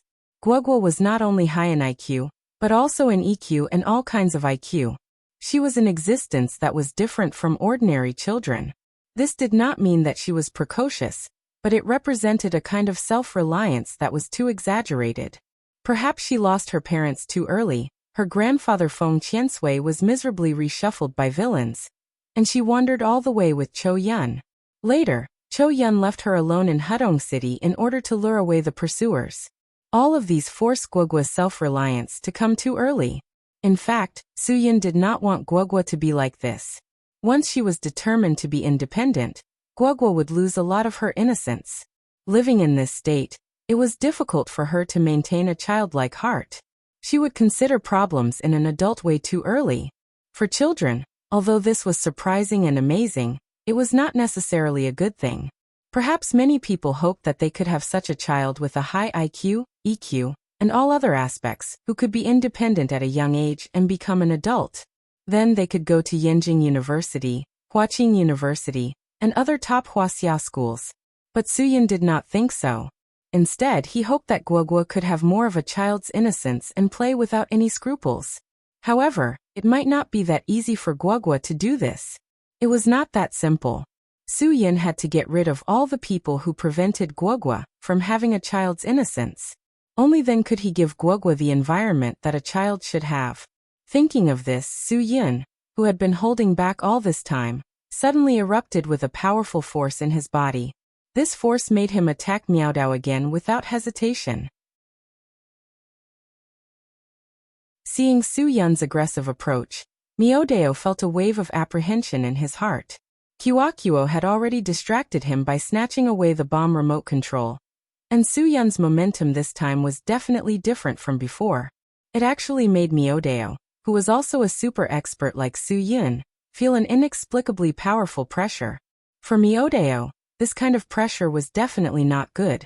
Experts of the same level would not give him this kind of pressure, even if they were both super experts, but they were level 9 experts who were much higher than him.